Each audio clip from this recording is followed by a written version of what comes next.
morning, everyone, and thank you for joining us. I would like to formally welcome you to the 2022 Legal Innovation Conference, presented to you by the University of Alberta Law and Business Association and sponsored by the University of Alberta Faculty of Law. My name is Tyler Warchola, and I'm a second-year law student at the University of Alberta and member of the Law and Business Association. Although we may not be in person at the university today, I want to recognize that the University of Alberta, its buildings, labs, and research stations are primarily located on the traditional territory of Cree, Blackfoot, Métis, Nakota Sioux, Iroquois, Dene, and Saulteaux nations, lands that are now known as parts of Treaties 6, 7, and 8, and homeland of the Métis. The University of Alberta respects the sovereignty, lands, histories, languages, knowledge systems, and cultures of First Nations, Métis, and Inuit nations. As you may know, the theme for this year's conference is introducing and embracing tech and automation in the legal industry. Given the amount of screen fatigue we've endured throughout this pandemic, we have elected to keep this conference short and sweet, with plenty of breaks in between sessions to grab a coffee, stretch, and relax your eyes. The conference is comprised of 3 panels that will touch on various aspects concerning the development and implementation of innovative legal tools that are helping to improve our efficiency as lawyers and provide better legal services to our clients. The first panel focuses on government and community initiatives that are promoting legal innovation. Here, Professor Paul Payton from the University of Alberta, Len Polsky from the Law Society of Alberta, and Will Morrison from the Law Society of Ontario will discuss innovation sandboxes and regulatory safe spaces that are being set up in various jurisdictions across Canada to help promote legal innovation.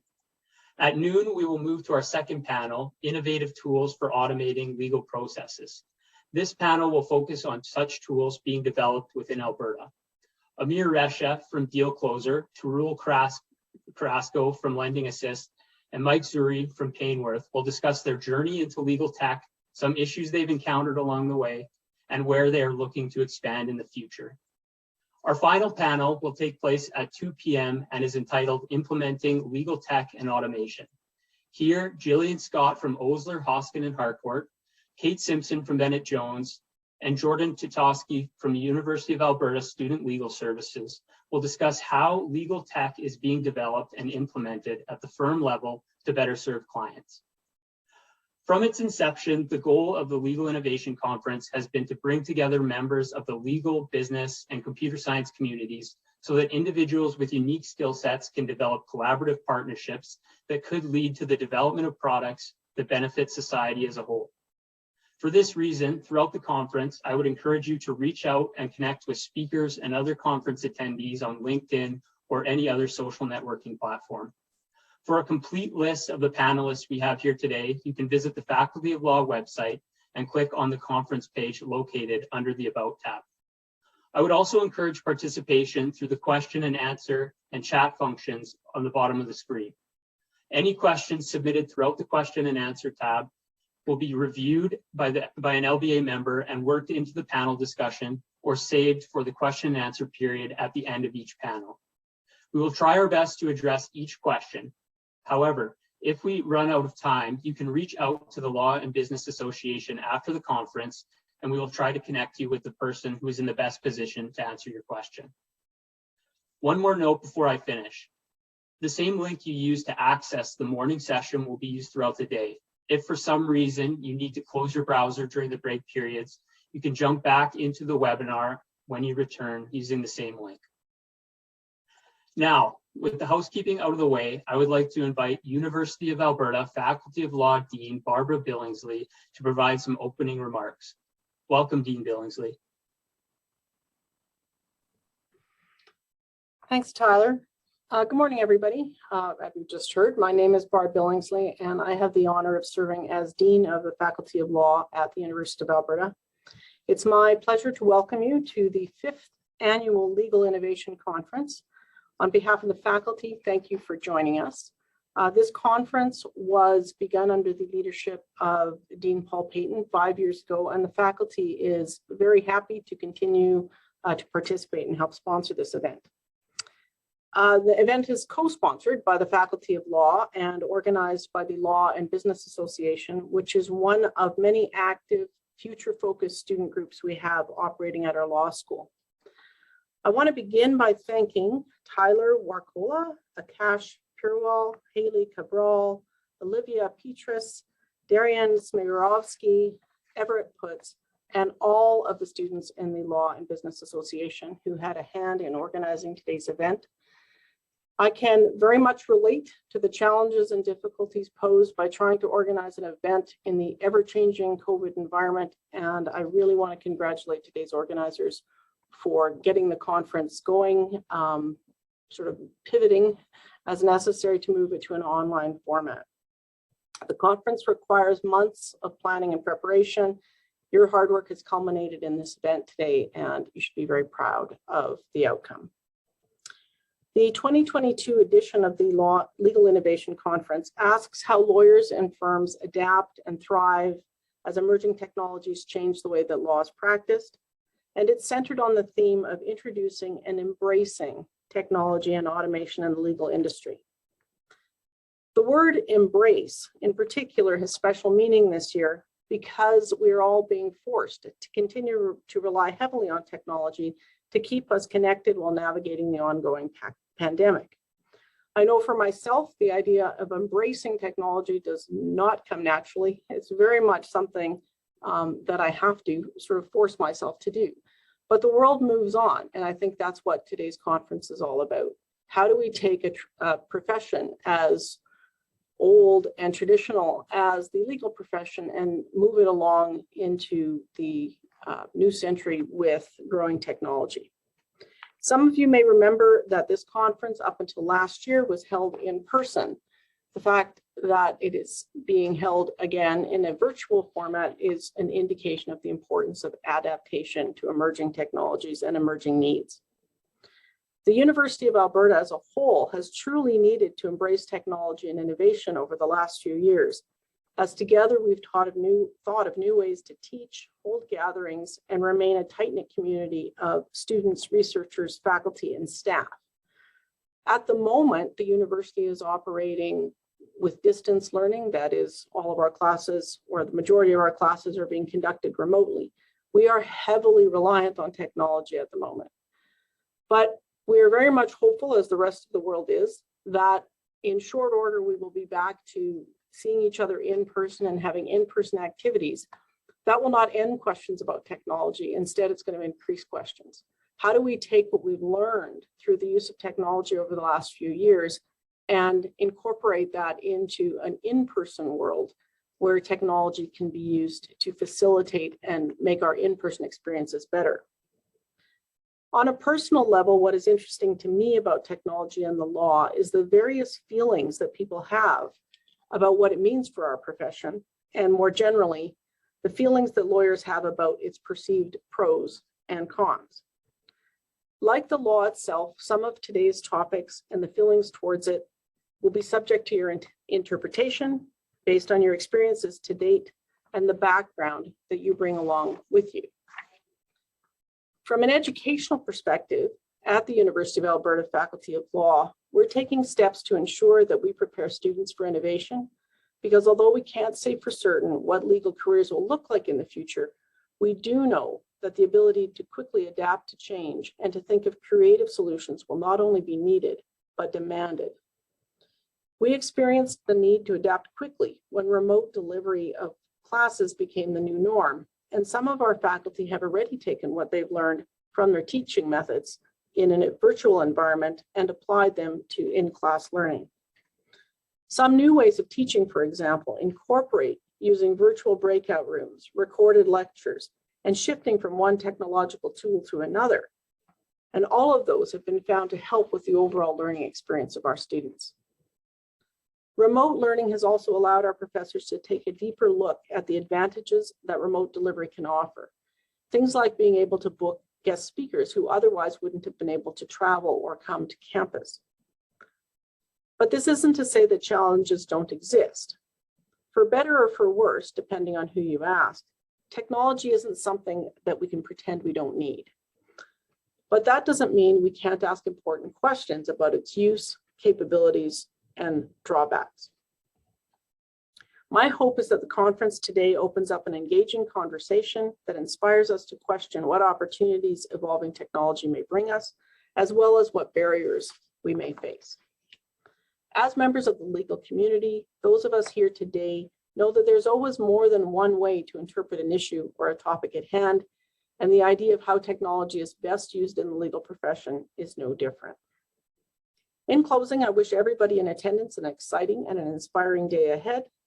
The conference organizers have put together an impressive list of speakers that includes lawyers, mentors, advocates, innovators, and educators. Please enjoy today's conference, and thank you everyone for participating. I just want to note in closing, that just as I was jumping on the screen today, there were 137 participants signed up. Again, a great testimony to the organizers of this year's conference. Have a great day. Thank you. Thank you, Dean Billingsley, for your remarks and for your support in helping the Law and Business Association put this conference together. One final note I'd like to make just for housekeeping. If you are interested, we have enabled the live transcript function on the bottom of the screen. So if for some reason you get a call during the conference and you'd like to still keep up with what's going on, you can enable that function at the bottom of your screen. We are a bit ahead of schedule, but as we approach 10:30, I'd like to now transition into our first panel of the day. In the next hour, our panelists of experts will discuss the regulatory framework within which legal automation tools are being developed and how initiatives like innovation sandboxes are being implemented in various jurisdictions to spur legal innovation. I would like to introduce our moderators for the panel. Third year University of Alberta law student and executive member of the Law and Business Association, Akash Purewal, and president of the Law and Business Association, Haley Cabral. Akash and Haley, the panel is yours. Good morning, everyone, and welcome. Thank you, Tyler, for the introduction. So before we get started, I'd like to run through just some quick logistics and introductions. So as Tyler mentioned, my name is Akash. I'm a third-year law student, and I'm joined today by my co-moderator, Haley, who is also a third-year law student.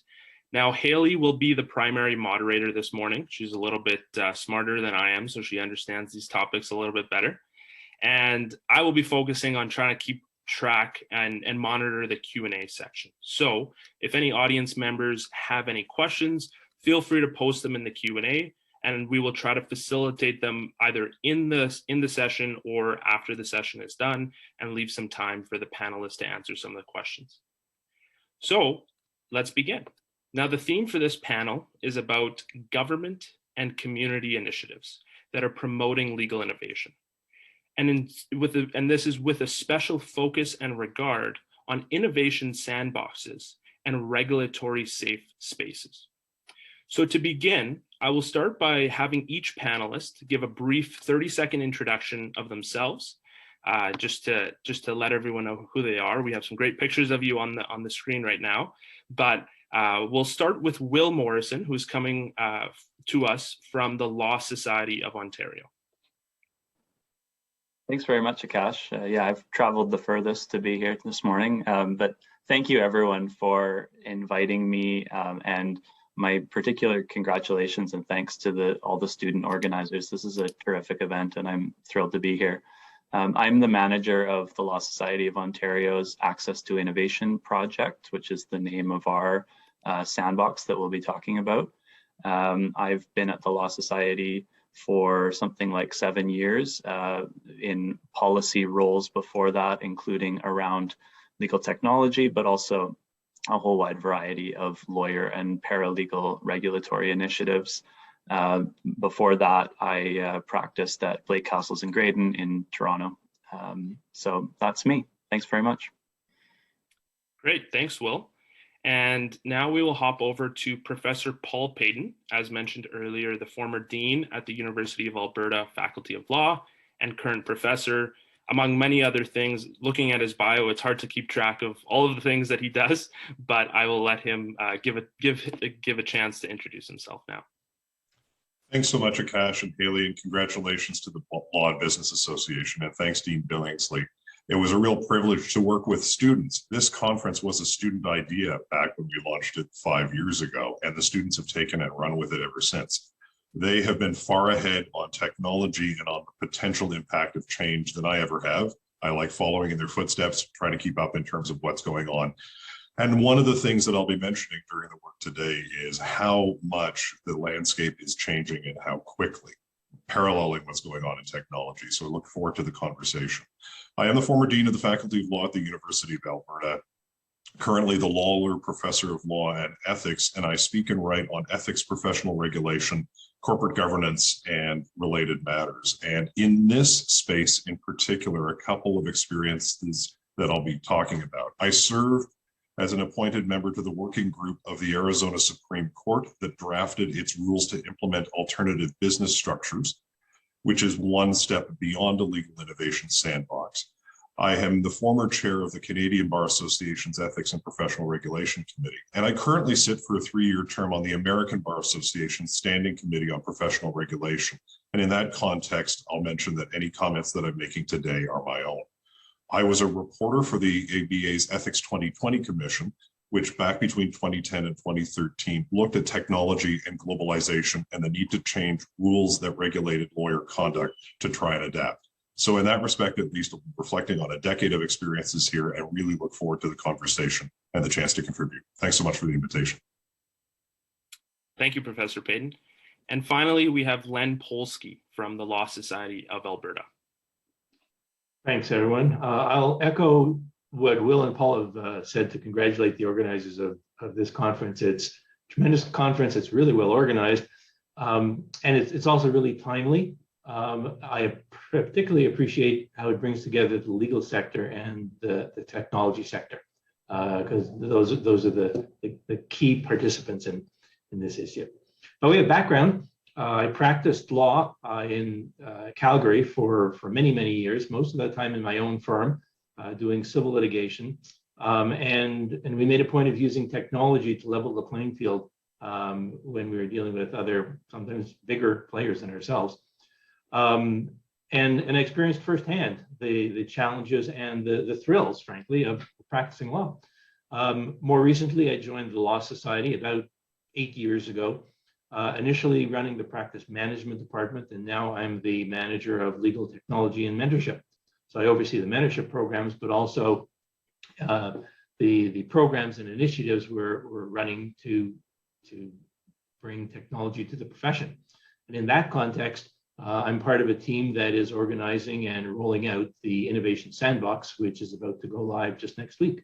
So this conversation is also very timely because of that. Very excited to be able to speak to it today with my colleagues and everybody else online today. Great, thank you very much, everyone. And so without further ado, I will now pass this off to Haley to begin the panel. Fantastic, thank you, Akash. So the first thing we want to discuss a little bit is what is an innovation sandbox? Because I know for a lot of the audience members, and myself included before we ran this panel, I was not sure what this was. So a very brief definition. An innovation sandbox is a safe space in which legal services providers are encouraged to develop innovative models for the delivery of legal services that cannot be offered due to the existing regulatory requirements. And I know that's very brief, and we don't want to hear me speak. So Len, I was going to get you to expand on this definition and give us a further rundown of what an innovation sandbox is. Sure, happy to do that. So to understand where the sandbox fits, let me take a step back and very briefly talk about how the legal profession, legal services are normally regulated. Each province has a law society, which is charged with protecting the public interest, ensuring that law is delivered responsibly and ethically. And to that end, each law society has built up over many decades a variety of rules and procedures and requirements that stipulate who can practice law, who can do law, and who cannot. So the advantage is that we've developed a very professional, very responsible, very ethical legal profession. The problem, though, is that every time that you put up guardrails that say this is okay, this is fair game, you rule out something else. And if you say this procedure, this authority is okay, means somebody else with a different approach, a different idea is left out.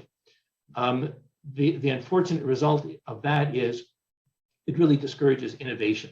The way it's always been done is the way it is done, and that's the end of the story, full stop. And that approach just doesn't work anymore.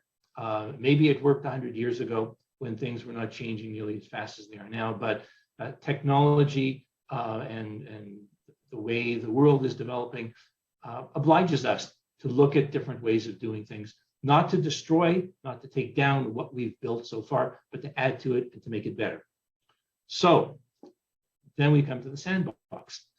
The sandbox, like the definition you read described, is a safe place where innovators can come forward and say, hey, I've got an idea, a different, better way of doing some aspect of legal delivery. It's a safe space in a couple of respects. One is it provides those people with regulatory certainty. And if a sandbox is approved to run 2 years, let's say, they're certain that in those 2 years, they won't have the Law Society turning on them saying, what are you doing? This is unauthorized practice of law. You're violating the rules. And with that certainty, they can go to funders, they can go to customers, they can develop their on-ramp with a known time frame. So it really helps the innovators. What it also does is it protects the public. The sandbox proposals that will see the light of day will be subject to scrutiny. They'll be reviewed for their benefits. If there's no benefit, they won't be approved, but also for the risks that they entail and how those risks are going to be addressed. So the prime directive of protecting the public interest will be maintained at all times. That's paramount. The proposal has to be safe in terms of delivery to the public. The other requirement is that it has to be offside the existing regulatory regime in some way. If someone comes forward and says, I've got this idea and it complies with your rules, can I go ahead? Well, our answer will be, well, yeah, you can go ahead precisely because you're in full compliance. You don't need a sandbox. The premise is there's a rule, there's a procedure, there's a something that's getting in the way. So the sandbox idea in Alberta and elsewhere is to relax specific rules that are interfering with that innovative project. They would be relaxed with guardrails for specific timelines, for specific purposes, for specific people. So it's not throwing open the barn doors to anything that might fly.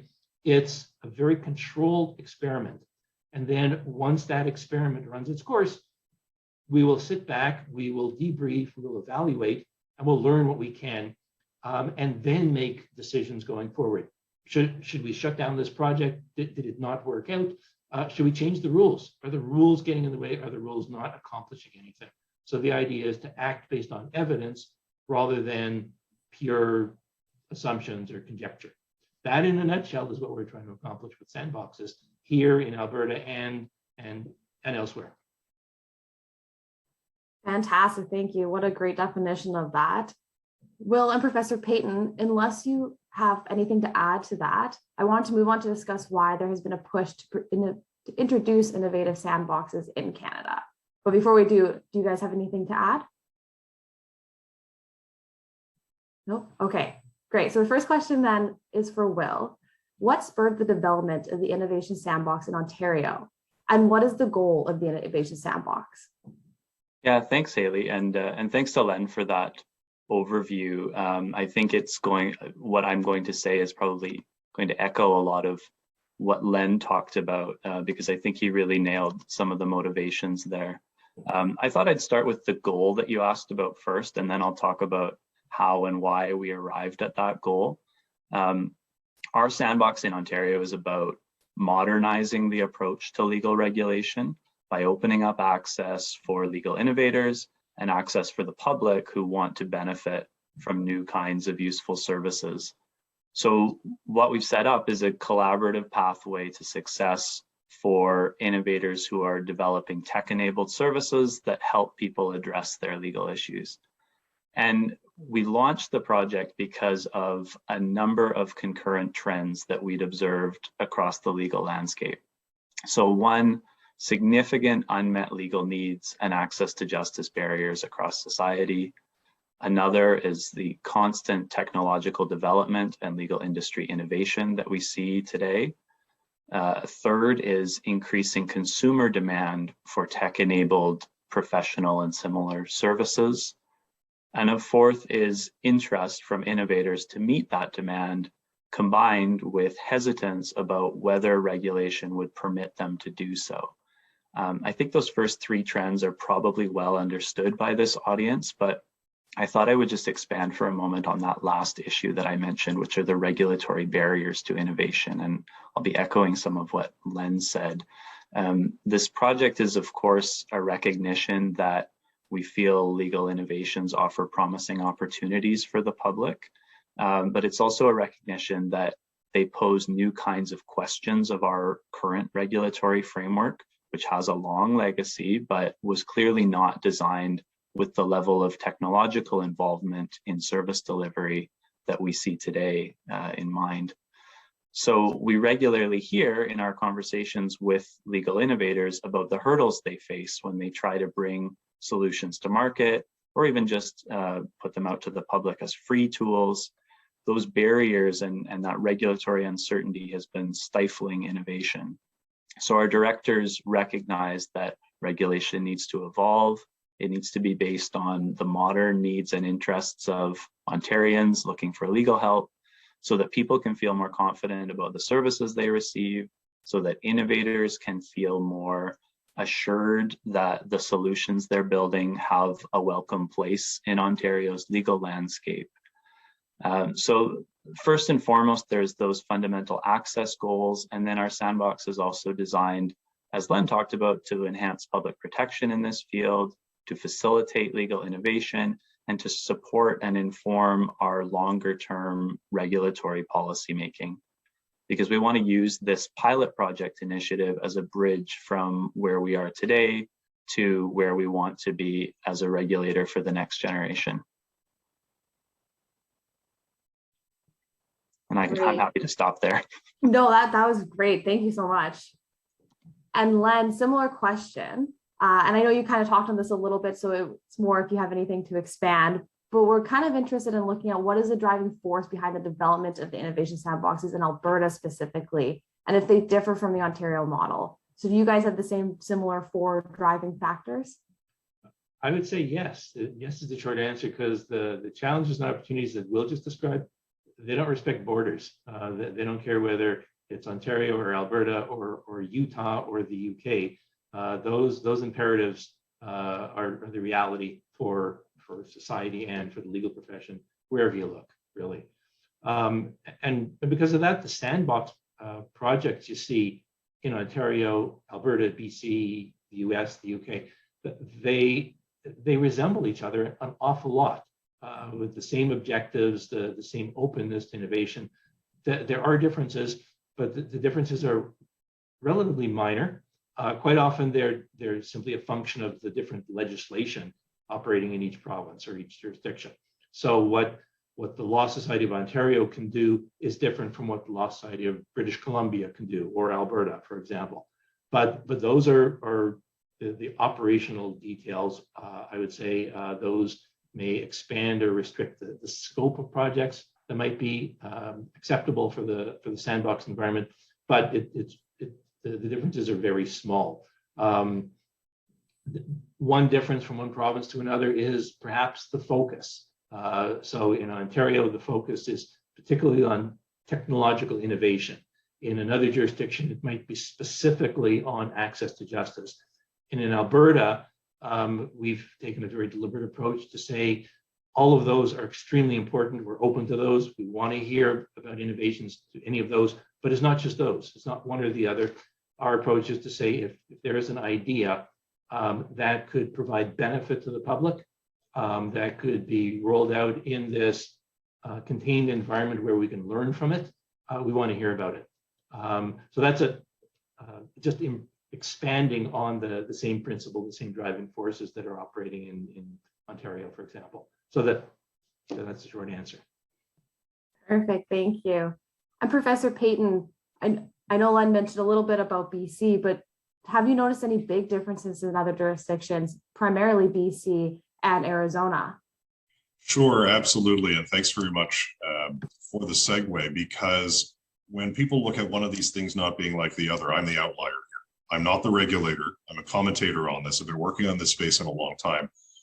And as some know, I've got a lot to say about the problems of regulatory overreach, stifling innovation, stifling equity and capital raising in the sorts of markets that have found technological innovation, embraced it, and advanced it far, far more rapidly than has been the case in any of the legal spaces.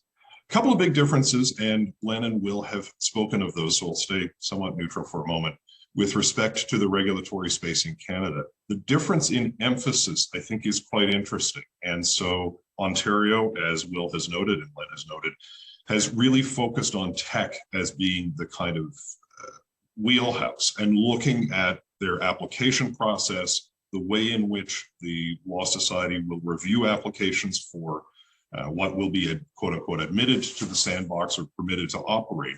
Tech has really been the focus. In British Columbia, the focus, by contrast, has been on advancing access to justice. And so if you take a look at the application forms and the questions that need to be answered in order to be able to advance your application in that sandbox, to get regulatory permission from their committee, there are differences in the questions that I think are significant, perhaps more significant than Will and Len are letting on, because they become the barriers to even participating in the sandbox. And part of the problem with the sandbox that does not exist in Arizona, and again, one of these things not being like the other, Arizona is even an outlier in the United States. So Utah's probably the best illustration of a legal innovation sandbox. You've got other states, Florida and North Carolina have been taking a look at it. California's been debating it back and forth. But all of them, even though the regulatory system for lawyers in the US is quite different, have time-limited constraints, data collection initiatives, and a very rigid, you need to apply to us or we hold the threat over you of an unauthorized practice of law prosecution, which is very significant and has a big history in the United States. Unlike these others that are time limited, and if I'm a venture capitalist, 5 years is not a long time. You know, what happens in 5 years? I get approved for 3 years in a sandbox and then law society says no. How am I going to look at that window? What Arizona did was actually change the rules, said, we're going to embrace a complete rule change, worked it through their Supreme Court. I'll map out some of the details. There's still an approval process. There is still governance. But one of the biggest differences was the elimination of the rule, the professional ethics rule in the US that actually precludes non-lawyer fee sharing or non-lawyer equity investment and participation in the management of a legal operation. And so those big differences are really quite significant when you think about the venture capital market that has been at the heart of technological innovation and change. One final comment before I leave this space, and I can go back and we'll go back a little later on into some of the details. One of the things that I've found interesting in working in this space for at least the last 15 years is the number of lawyers who have left the regulated space because they want to do something innovative and different. They see the potential and possibility. Many of them are frustrated big law lawyers who have said, we have to be able to do this better. We have to be able to provide some sort of solution for our clients, and we need to be able to take it to market, but we need to provide the right incentives. They're not wanting to behave, quote unquote, unethically, but what they're wanting is a more open marketplace in which that experimentation can happen, in which capital can be raised, and which in England at least has well over a decade of regulated experience, and even in Washington, DC for over 20 years. So I'll pause there, lots to debate as we end up going along, but glad to provide some additional details. I'd like to follow up on that.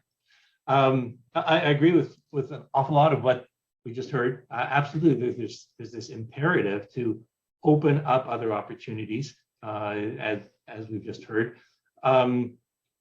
In environments, in provinces, jurisdictions that have instituted sandboxes, the idea of oversight and having the hammer available for people that violate their sandbox conditions or operate unlawfully, the risk of prosecution is always there. So Arizona, Ontario, Alberta, that is always there. That's not changing. And it's not as though any of the sandboxes are simply given carte blanche approval to go and do what they want. What they can do, how they can do it, when they can do it is going to be very carefully monitored in all the jurisdictions. In terms of Arizona's approach, just like the sandbox is one approach, Arizona's is another. They've focused their attention on that particular rule that Paul just described, and it'll be very interesting to see what happens. The advantage is they've gone in, they've changed the rule, and they've had a dramatic impact in that area of legal service delivery. The downside is that that's all that they've done. With sandboxes, there may be a proposal that comes forward that deals with something like that. Someone may come forward with a proposal to split fees or to have a different ownership arrangement in a firm, and those will be evaluated as they come in. But there may be a tech issue that is addressed, there may be ownership, there may be process issues that have nothing to do with that one rule.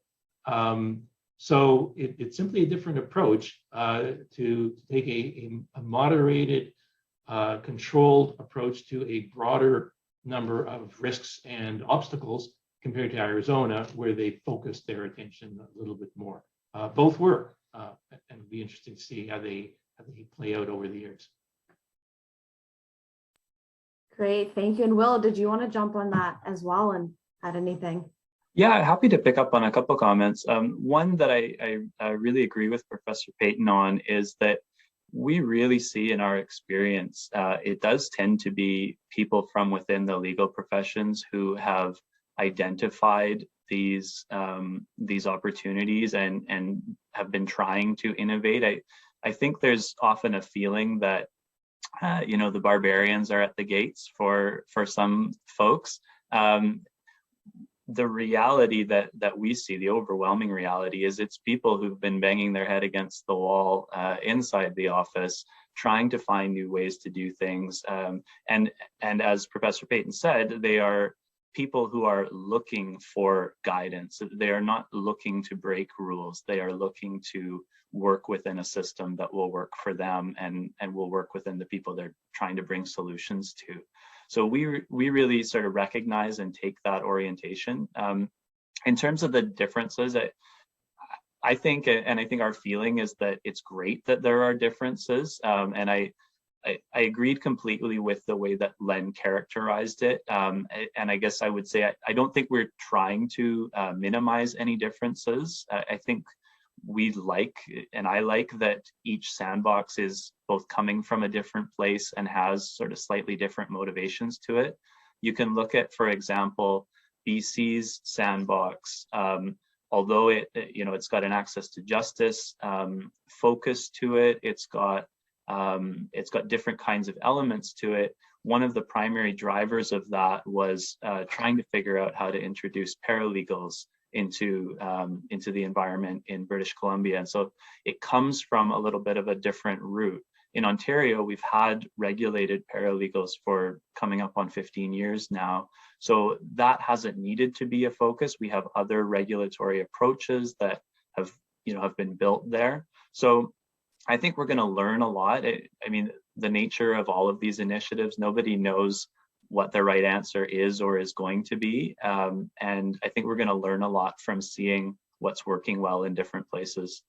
We are, it's probably a good point to add that we've set up working groups and meetings with the leaders of the different sandboxes and initiatives regularly. And we find them really helpful because we talk through what different challenges are you facing? What are you doing that's working really well? So we're learning constantly from each other. Great, thank you. And just before we jump on to the next topic, I want to give Professor Payton a chance just for a quick minute if he has any quick comments on this point. I know we'll touch on some of these things later on as well, but if there's anything that he has to respond to that. Sure. I'm not going to minimize the differences. I think they're actually really quite significant. And I do think what's interesting to track right now is who's participating where, what's getting approved, how quickly are they moving, and where is capital flow going. What's especially interesting in the US is the sorts of approvals for alternative business structures that have been announced in Arizona notably. You have lawyers partnering with non-lawyers. You have venture capitalists flocking to the space and using it as a competitive regulatory advantage. And it's also interesting to see where in Utah, at least, major US law firms are migrating there to participate in the space. So it's a question for some of, is the fox continuing to guard the henhouse? Is the legal profession just stifling innovation in order to be able to preference its own? That's been a conundrum that I've tracked for at least 20 years. The reliance on fundamentally anti-competitive regulatory behavior and reliance on this core values rhetoric sometimes to preclude the sorts of change that needs to happen. I think in that respect, at least, the differences are much more significant, particularly when you talk to venture capitalists and the kind of time frame that they're looking at for approvals, the data collection, the manner in which it's going to be evaluated. And who's to say that legal regulators are the best ones to deal with what needs to come to market in order to satisfy access to justice? We've been talking about access to justice reform for decades, and that's still a problem. Rather than opening the market and actually allowing this sort of innovative change in a much more open way. So I think it's a question of degree, yes, to be sure. It's a question of oversight. And it's also a question of defining what the practice of law is. And I think all of those are important parts that I will respectfully disagree with Will and Len on in terms of degree. We're all trying to get up the right mountain. It's just a question of how we get there. Great, thank you. And so without, we want to try to make sure that we move along to some other topics as well. So I won't kind of go into and dig too deep into some of these. But one of the things that you all three of you have touched on it, and in speaking to some lawyers and entrepreneurs as well, one of the key questions is who can participate in these sandboxes. And I think that's one of the core issues that all three of you touched on a little bit in your comments. So I'll pass it off to Haley to kind of dig a little bit deeper into that question of who can participate. Perfect. So we have a few more directed questions for this area as well. So we'll start off with Len. Do individuals have to be active and practicing members of the law in order to participate in innovation sandbox pilot projects? Does a lawyer even have to be involved in the project? So the short answer is no. Anybody can apply to participate in the Alberta Sandbox.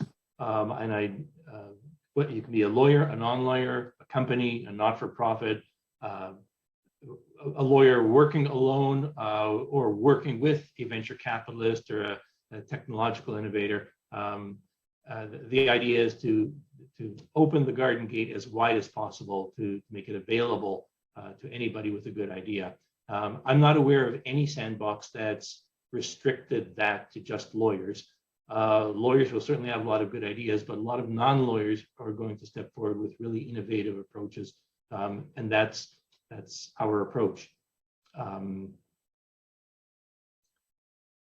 Well, that's the short answer. Perfect. And Will, sorry, go ahead, Len. So if a lawyer does come forward with a proposal, of course, they remain lawyers. They have to meet all their other ethical obligations. If it's a non-lawyer that steps forward, they're obliged to meet whatever conditions are set out in an agreement that will be laid out in advance. If they agree to those terms, our attitude is they're obliged to satisfy them. If they don't, or if they simply decide to operate without law society approval in the sandbox, they can be prosecuted just like anybody else. And if they violate the criminal code, if they violate privacy law, if they violate any other regulatory regime, they can be prosecuted in those fashions as well. So the law society cannot discipline an engineer, but the engineer would be subject to their own disciplinary regime as an engineer, and they would have to comply with the sandbox terms. So there would definitely be oversight and control and follow-up, even if it's not a lawyer involved. If there is a lawyer, all the better, but that's not a deal breaker for us. All right. And Will, is this the same approach that Ontario has taken? And can you discuss a little bit about who decides who can participate and what does this process look like? Yeah, so the short answer is the same. Any type of person or provider is eligible. Lawyers and paralegals, law firms, businesses of all sizes, not-for-profit organizations, and as Len said, you don't have to be a lawyer or paralegal to apply. The project, as everyone has talked about in Ontario, is aimed at the kinds of services that help people, for example, answer routine legal questions or navigate legal processes or analyze or interpret or generate legal documents or predict legal outcomes through websites, apps, software, some technological interface. So whoever the person is, the organization is, if they have an innovative idea to deliver legal services through technologies directly to end users, so in other words, clients or consumers, we've created this sandbox to offer this new pathway. The other part of your question was about who decides who can participate and the process involved. So we have an application process. It involves working with applicants to learn about the service that they're providing, the kinds of implements that go into it. And, one of those, when I say implements, but, one of the things we're interested in is whether and how legal professionals have been involved. But as I say, that's a question that we're interested in rather than an eligibility hurdle. The kinds of safeguards they built in are also, of interest in the application process. For example, around assuring the quality of the service provided, protecting the confidential data of the end user. And in Ontario, this is an interesting feature, again, talking about differences between sandboxes. We've chosen to involve an advisory council in this work, which is made up entirely of people independent from the Law Society who are experts in a wide range of relevant fields.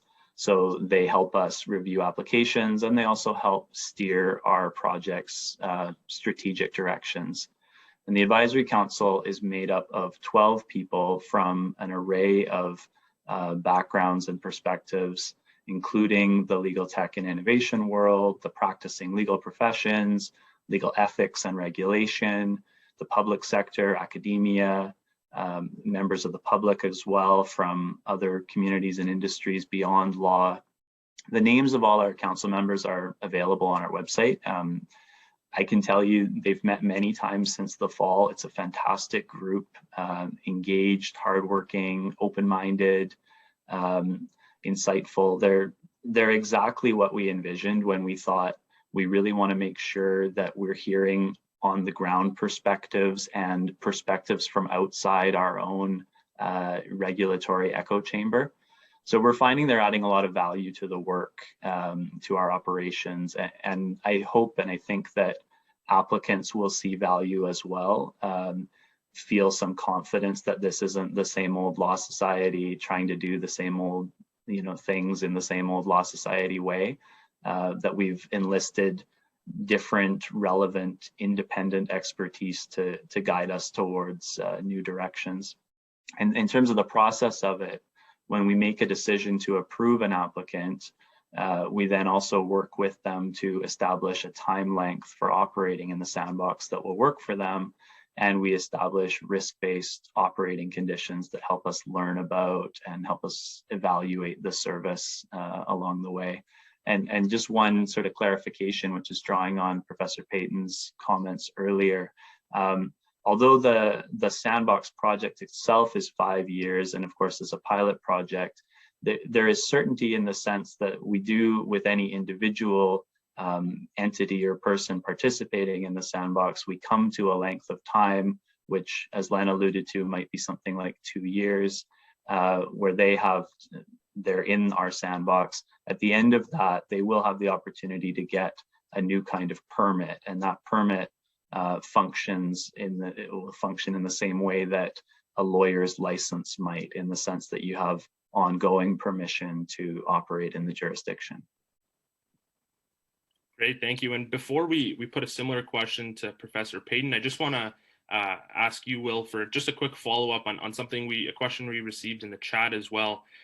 Just quickly on whether these tech innovations that are being tested in the sandbox itself are actually being used by lawyers, or if that's more focused on the future and whether or not lawyers are using these technologies right now.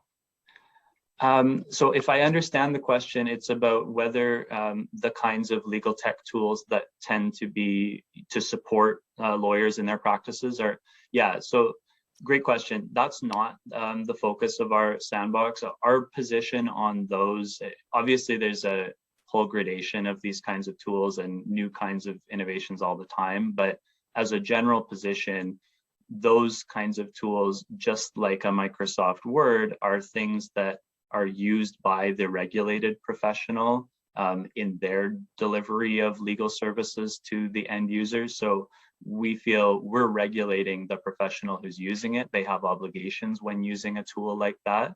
If we're talking about, for example, e-discovery or practice management software, those B2B type tools, we're not looking to to get involved with in this sandbox. This is really about services that go directly to an end user.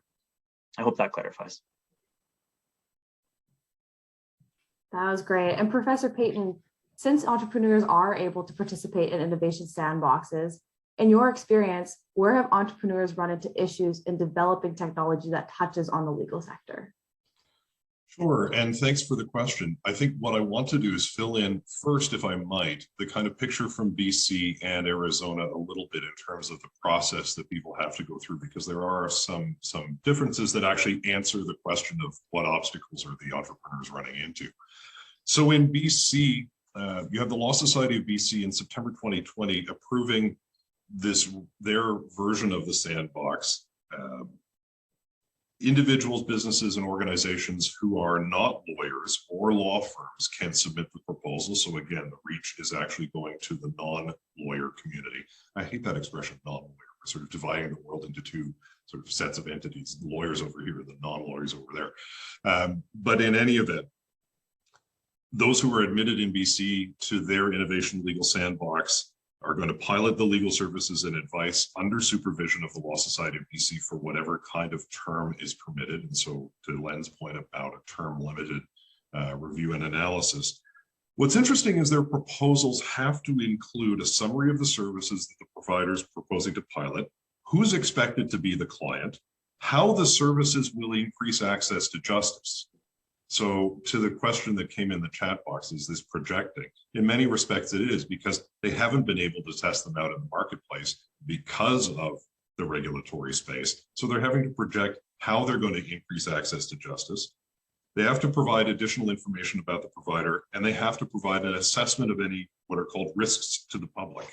And if they're accepted into the sandbox, they're then, as the language came out of BC puts it, they're given the opportunity to, quote, demonstrate that their proposal effectively meets the needs of BC citizens in the areas of legal advice and assistance that are covered in the proposal. Long way of saying you're doing what you said you were going to do in the proposal. It's not carte blanche to go off and do something else because you're permitted in space, which for a lot of entrepreneurs is a hesitation because it locks you in. You find something that you're beta testing not working, and then you pivot to another direction. This locks you in terms of the proposal. Although you can go back and talk to the regulator and it's an iterative process, it's somewhat more constrained than they would experience elsewhere. I think what's interesting is to see, and we can come back to review the sorts of things that have been approved so far.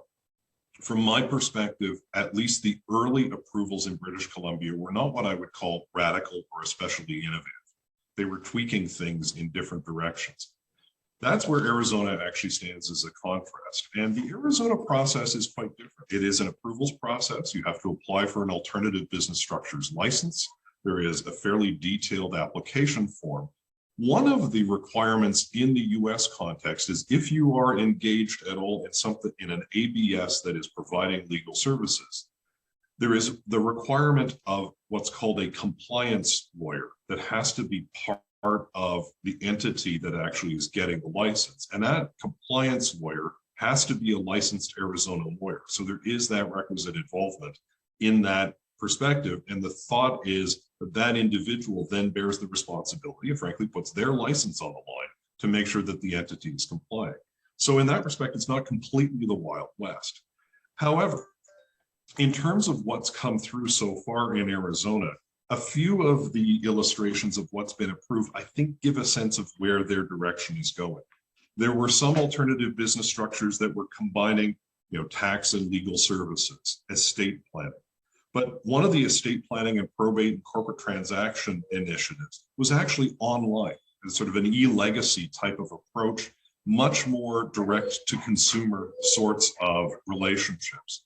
I think the other big one that was a revolutionary change was the approval in September for an entity that actually is affiliated with LegalZoom. And if you're familiar with LegalZoom at all, purveyors of forms that are always advertised during the Super Bowl, it seems, so we'll probably see that again coming up. But in terms of the idea of self-help, getting outside of lawyering, what LegalZoom has said or has argued for at least a decade that I've known them, is that they want to be able to provide their clients with more than just a form. And whether or not form filling constitutes the unauthorized practice of law has always been an open debate. LegalZoom was prosecuted actually in North Carolina and in another couple of jurisdictions because of complaints by licensed lawyers that they were encroaching and engaging in the unauthorized practice of law. What Arizona has said in approving their application is, have at it, let's see where it goes. And I think that's also a difference, at least thus far, with who's being approved.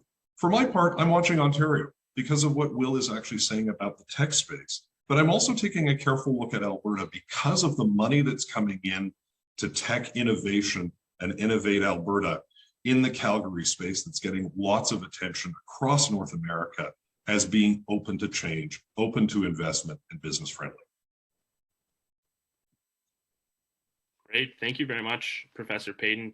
And we've really dug into this idea of entrepreneurs and that focus on how they're responding to these innovation sandboxes as well. But before I jump into kind of focusing a little bit more on that, I just want to point one question to Len quickly that we've received in the Q&A, which is focused on when these proposals are approved ad hoc. Are you essentially giving that person a monopoly on that service? And is that something that should be done? Is that appropriate? No. When we grant approvals for sandboxes, it will be very clear that it's not exclusive. If someone else comes up with a similar idea, we'll be open to that.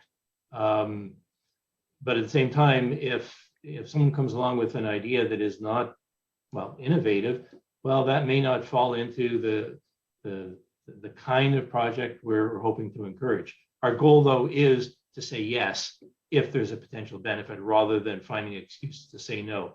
The goal here is to be as open as possible and approach it that way. Great, thank you. And so continuing on this conversation we've been having about entrepreneurs, I'll pass it off to Haley now just to point some questions to all three of you about how entrepreneurs have really responded to the innovation sandboxes and some of the broader communities as well, and how other academic communities have responded to. So Will, in regards to the Access to Innovation pilot project that began in November 2021, how many non-lawyers have shown interest, and have entrepreneurs been receptive to this program? Yeah, thanks. I don't know I'll be able to quantify it, but not because it's in the tens of thousands, but I haven't been keeping a tally. But we are, as you said, we're a couple of months into accepting applications. We're really pleased with how it's going so far. We've received applications. Those are still in process at various stages, and I'm looking forward to being able soon to publicly announce our first participants.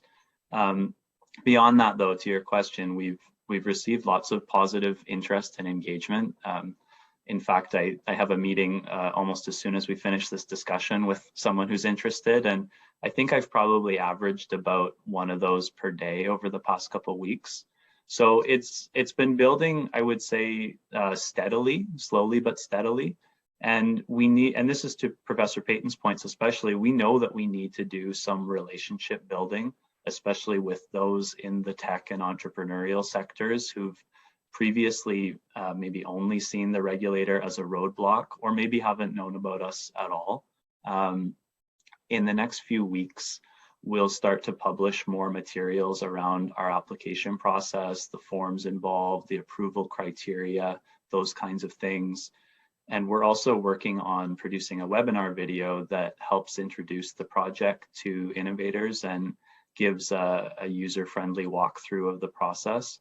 So I think all of that work that we're doing is helping to make new connections. We're having more conversations, and I think that we're building more trust and more interest. It's going to be an organic thing. We're realistic about that. We're trying to embark, you know, on a new path here. But I can tell you in terms of where the interest is coming from, certainly your question asked about non-lawyers, absolutely, there's an interest there, whether they have, you know, a legal tech company or a similar kind of innovative business at any stage of development. So we have interest from companies that are up and running, that are out there in the market, as well as early stage or all the way down to, you know, sort of a concept, the seed of an idea that they want to work on. There's value, I think, at all stages, and maybe especially for earlier stage providers in using the kinds of parameters and standards and operating period that we establish as their pathway to build towards success. And I think we've also heard maybe from the more established side that they can see value in the assurance and the sort of regulatory certainty that this provides, where they will be saying, yes, the Law Society says that we are permitted to provide this service to consumers. So consumers have a, you know, a sense of trust there, a sense of confidence that there's something standing behind the service.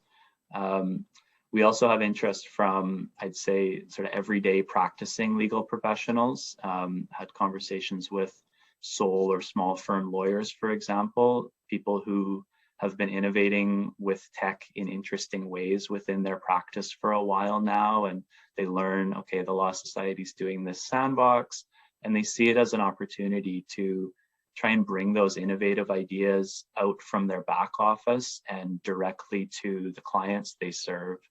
So for that group, it could allow them to organize the delivery model differently, reach more clients, reach new kinds of clients in different locations.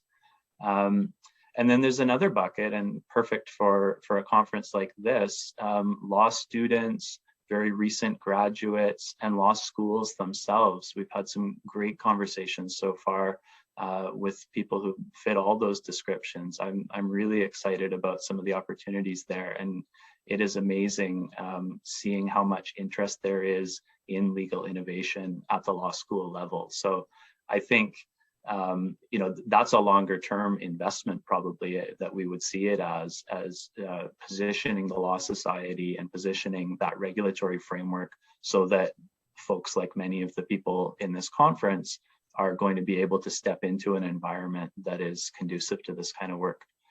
And I think we're keen on having that variety of different kinds of providers coming from different situations.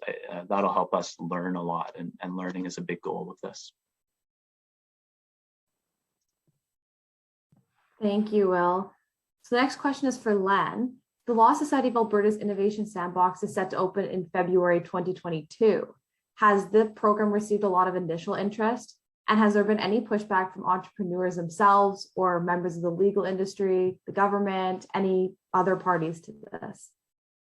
Okay, so yes, we're about to launch next week officially. The announcement that we're actually doing this, when we got green lighted to do it by our directors, was announced in October. So from October until now, even though the project has not gone live and is not official yet, we've had a variety of people and organizations and companies come forward with a really varied selection of projects. And I'm surprised, frankly, that anyone has approached us before this actually went live. Law societies are all about rules and barriers.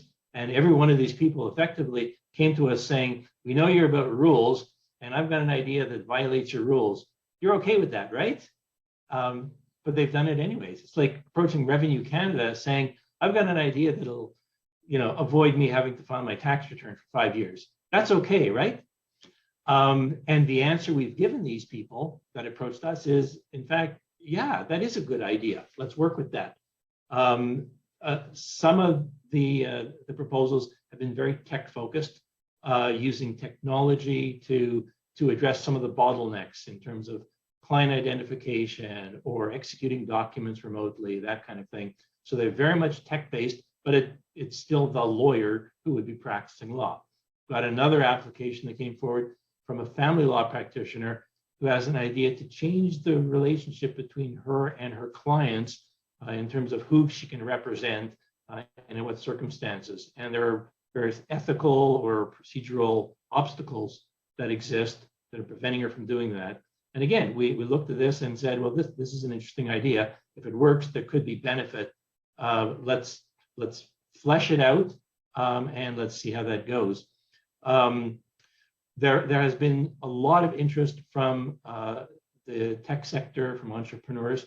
The challenge we've got is to get the message out to those groups. Law societies historically have a great track record of using the build it and they will come approach. We have new rules to implement about the safety of lawyers' trust accounts or whatever it might be. We implement the rules and we sit back and we wait for people to notice. That assumes they'll notice, that assumes they know about the law society, that they'll know where to look on our website. And you know, the entrepreneurs, innovators don't know about the law society, don't know about our rule book. So we're making a very deliberate effort to reach out to those groups. And the response we've had has been overwhelmingly positive. The same thing from lawyer groups, overwhelmingly encouraging the law society to do this, either saying this is a great idea, I'm all in, why hasn't it been done earlier? There are some people that have voiced concerns saying either you're not doing enough, this is a great idea, it's overdue, speed up the process. Some others that are sincerely concerned that we're going to open the floodgates and let anybody at all practice law. They look to British Columbia, the kind of sandbox approvals there that have been given, and they see one after another, paralegals are being authorized to do this and that and the other. There's history for that in British Columbia. The Law Society there organized a large task force to look at that particular issue, and they have rules and they're able to approve paralegals to do certain other tasks in the legal sphere. In Alberta, we don't have that option under our legislation. So people are legitimately concerned, saying, are you going to let paralegals practice law? Well, no, because we can't. We're simply not going there. But if someone comes forward with an issue that is within our control, who can own law firms, what a law firm looks like, who can partner with lawyers, fee sharing, that kind of thing, then we're very much open to those. So even though some of the concerns are about specific aspects, what kind of projects you might approve relating to who can deliver law, that just addresses one leg of the table. It doesn't address, say, technological solutions. So the short answer is we've had tremendous positive response. The longer answer is there have been some sincere, legitimate concerns raised, and I think we've developed good answers for those, and we're mitigating those kind of questions as well. So that's a long-winded answer. I apologize for going on so long. No, that's great to hit on all those points. And it kind of leads me into my next question, because it seems that these innovation sandboxes are actually a very good idea. But Professor Payton, I know that you've had some alternative thoughts to this. So can you speak to the perspective of the broader business and academic communities on innovation sandboxes? And then if you had any suggestions for alternative approaches. Sure, and I could go on even longer than Len's last answer, but I'll try not to. Sorry, Len, I had to get a poke in at that as from the professor's perspective. Len correctly points out that an important subtext in all of these conversations across North America is the regulation of paralegals. And I think there is this question of a lot of work that lawyers don't want to take on or can't take on an economically sound basis that remain out there for which there is no solution. Family law is one of those requisite areas. Traffic tickets is another area. And actually there's an interesting story in Florida about a technological solution called tickets, or don't get the acronym right, where the Florida bar, and this has gone back and forth in some of the case law, has actually gone after them for prosecution. So I think there are really two worlds in which this is actually playing out. One is the much more traditional laneway that I've talked about. I spent part of my sabbatical after my deanship in Chicago as a visiting scholar of the American Bar Foundation and attached to Northwestern's amazing law and technology program. We've got a wonderful master's program for non-lawyers who are interested in the tech space. And I heard presentation after presentation after presentation from engineers and from accountants and from others about how you might do this better. So one model was, lawyers leaving law firms frustrated about something that was there, finding a tech solution, doing a beta test, getting investors, and then selling it to an AmLaw 200 firm a couple of years later on. Some are law firms getting into the game. So you've got Next Law Labs. You now have KPMG Ventures, which is actually its own venture capital fund, looking to invest in technology. You also have this, and that's much more the traditional, can we do traditional law better?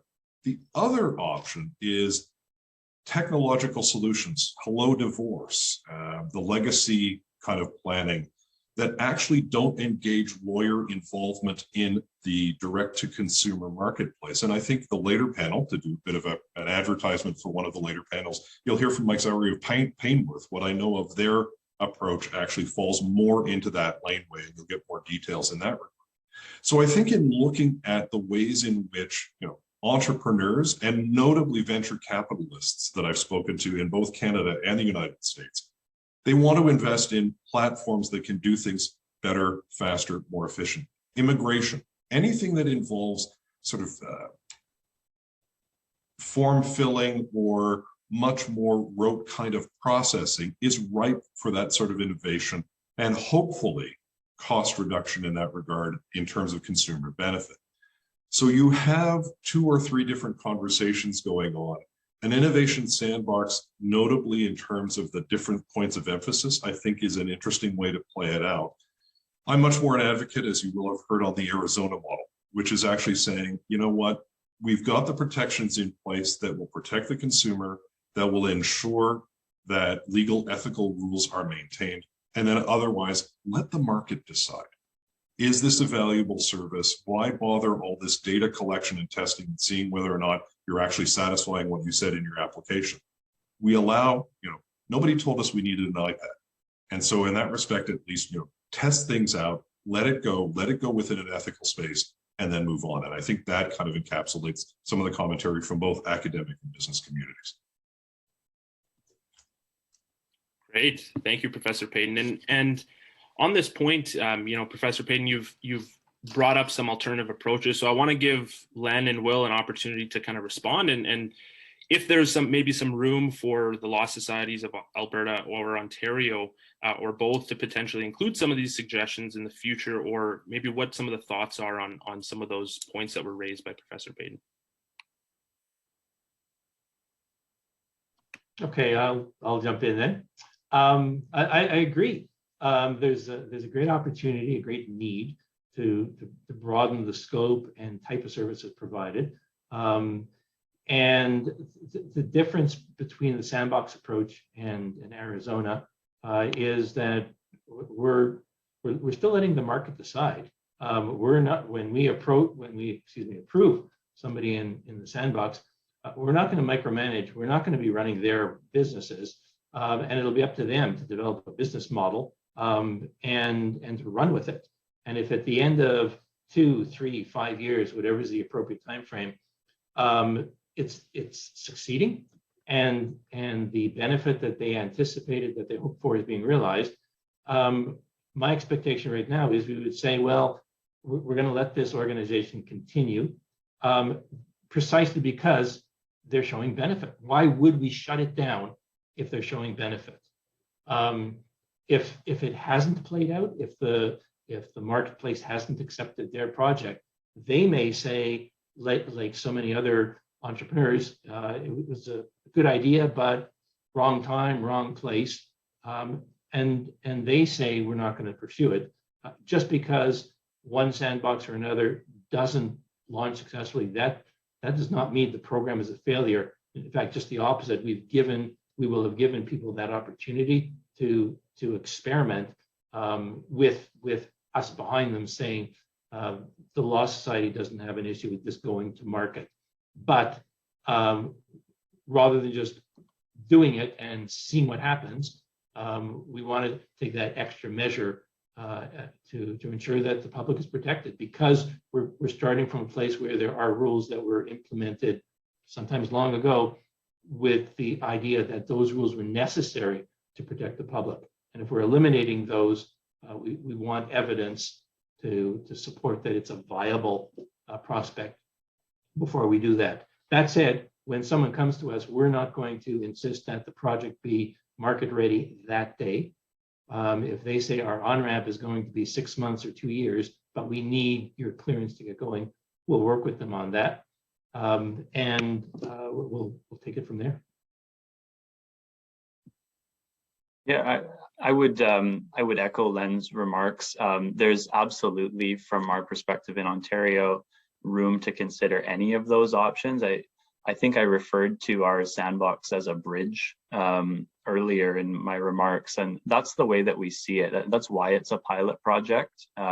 It's a recognition that that we want to get to a better place with regulation. And that doesn't necessarily mean that we want more regulation in more places of more things. It really does mean better. It may mean less in certain ways. It probably means different. So we are approaching this with a very open mind and with an orientation towards actually learning.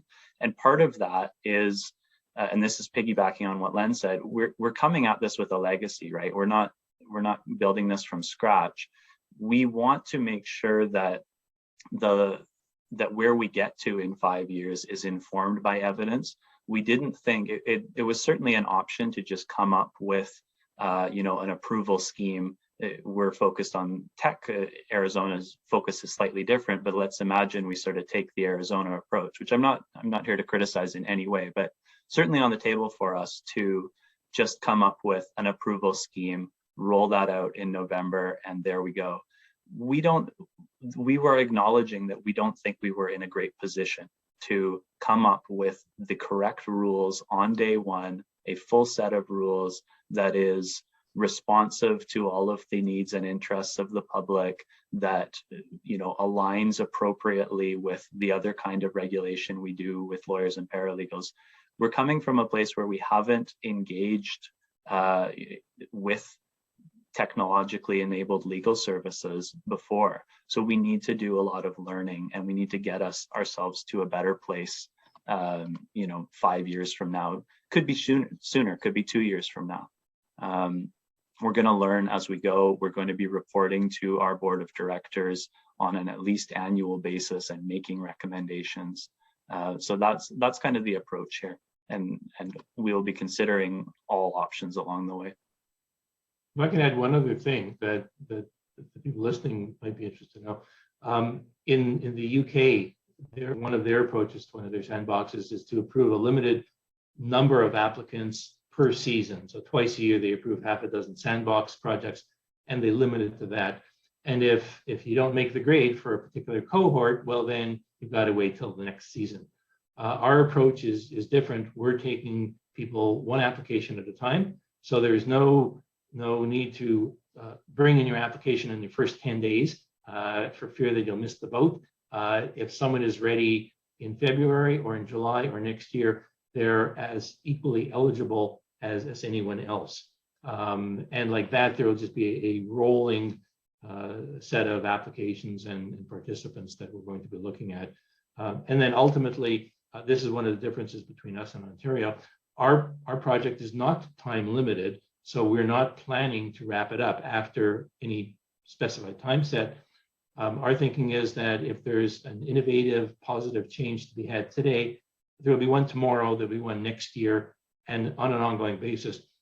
I really don't think that tap is going to run dry, so that after 5 years, there won't be any more innovations that we want to consider. If anything comes forward, this will just be a program that the Law Society runs, and we're inviting innovators now or then or anytime in between to come to us. Great. Thank So you just all that, three. that time Oh, factor sorry, I go thought ahead. was important to note. Okay, so yeah, sorry about that, Len.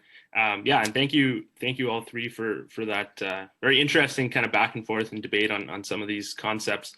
So, in the interest of time, noting that we only have about 5 minutes left, I want to push to just your final thoughts. Your final thoughts about innovation sandboxes in general. If you have any just final responses to some of the comments we've just heard. So we'll start with Professor Payton. What are your final thoughts about some of the debate we've had today? Some of the other regulatory hurdles that maybe we haven't touched on today, just anything to kind of close out this conversation. I'm really glad to hear from both Will and Len that there is a willingness to be far more bold than law societies have ever been known for being before. An additional bit of context and backdrop is a recent report out of British Columbia that actually takes a really critical look at where the Law Society in British Columbia has engaged itself, and is a recipe for transformation and change on what a regulator is, what a regulator ought to be doing, and where that does or doesn't meet public needs. I've been working in this space for a long, long time, back to multidisciplinary practice and back to the mid-1990s. And these debates are familiar, but I think what's been really interesting to watch in the last 3 years, notably, is that technology and judges have moved things forward, notably in the United States, but also to a degree in Canada. The willingness to embrace change from a regulatory perspective and even to start along with an innovation sandbox is light years ahead of that big rubber stamp that says no to absolutely everything. So small steps, I'd like them to be bolder. I think there are some additional models. There's lots of evidence in the UK around demand and the need for legal services under a new regime. I would hope that in Canada in particular, we can piggyback on that and create the kind of positive, forward-looking, innovative environment that embraces technology, that allows for venture capital investment, that maintains ethics and integrity in a way that's responsible and is in the wheelhouse of the Law Society, but still lets us move forward. So those are some final thoughts, and actually hopefully a tip and a nod to both Will and Len to encourage you to do better and more of what you're doing. I think it's really refreshing to hear that. I just want you to go further, faster. Great. And Will, would you like to follow up with your final thoughts? Sure, happy to. I think this has been a great discussion, so thank you again. It is really interesting to talk about and hear about the different approaches being taken. I would just echo again, we're pretty serious about being flexible, trying to be practical, trying to move forward and evolve. I think you'll see that in the work that we do, and I'm looking forward to, I'm sure we're going to keep debating this in this space and for the next few years, and I'm looking forward to seeing what works and where we get. And for my part, I'll echo the comments that were just made. A lot of these issues have been around for a long time. They've been studied for an awful long time. The difference is that the law societies are acting on them now. I really believe that there's a willingness to take positive steps and actually implement change, or be willing to consider what the options are, instead of just being the people who say no. The mindset is there's a pressing need at various levels to adopt technological solutions, to adopt non-technological solutions, to improve how and where law is delivered and what legal services look like. And this is a fundamental change in outlook for law societies. Instead of just resting back saying, we've got our rules, comply with them, and if you don't like them, well, go to the other law society. Oh, there isn't one. That's too bad.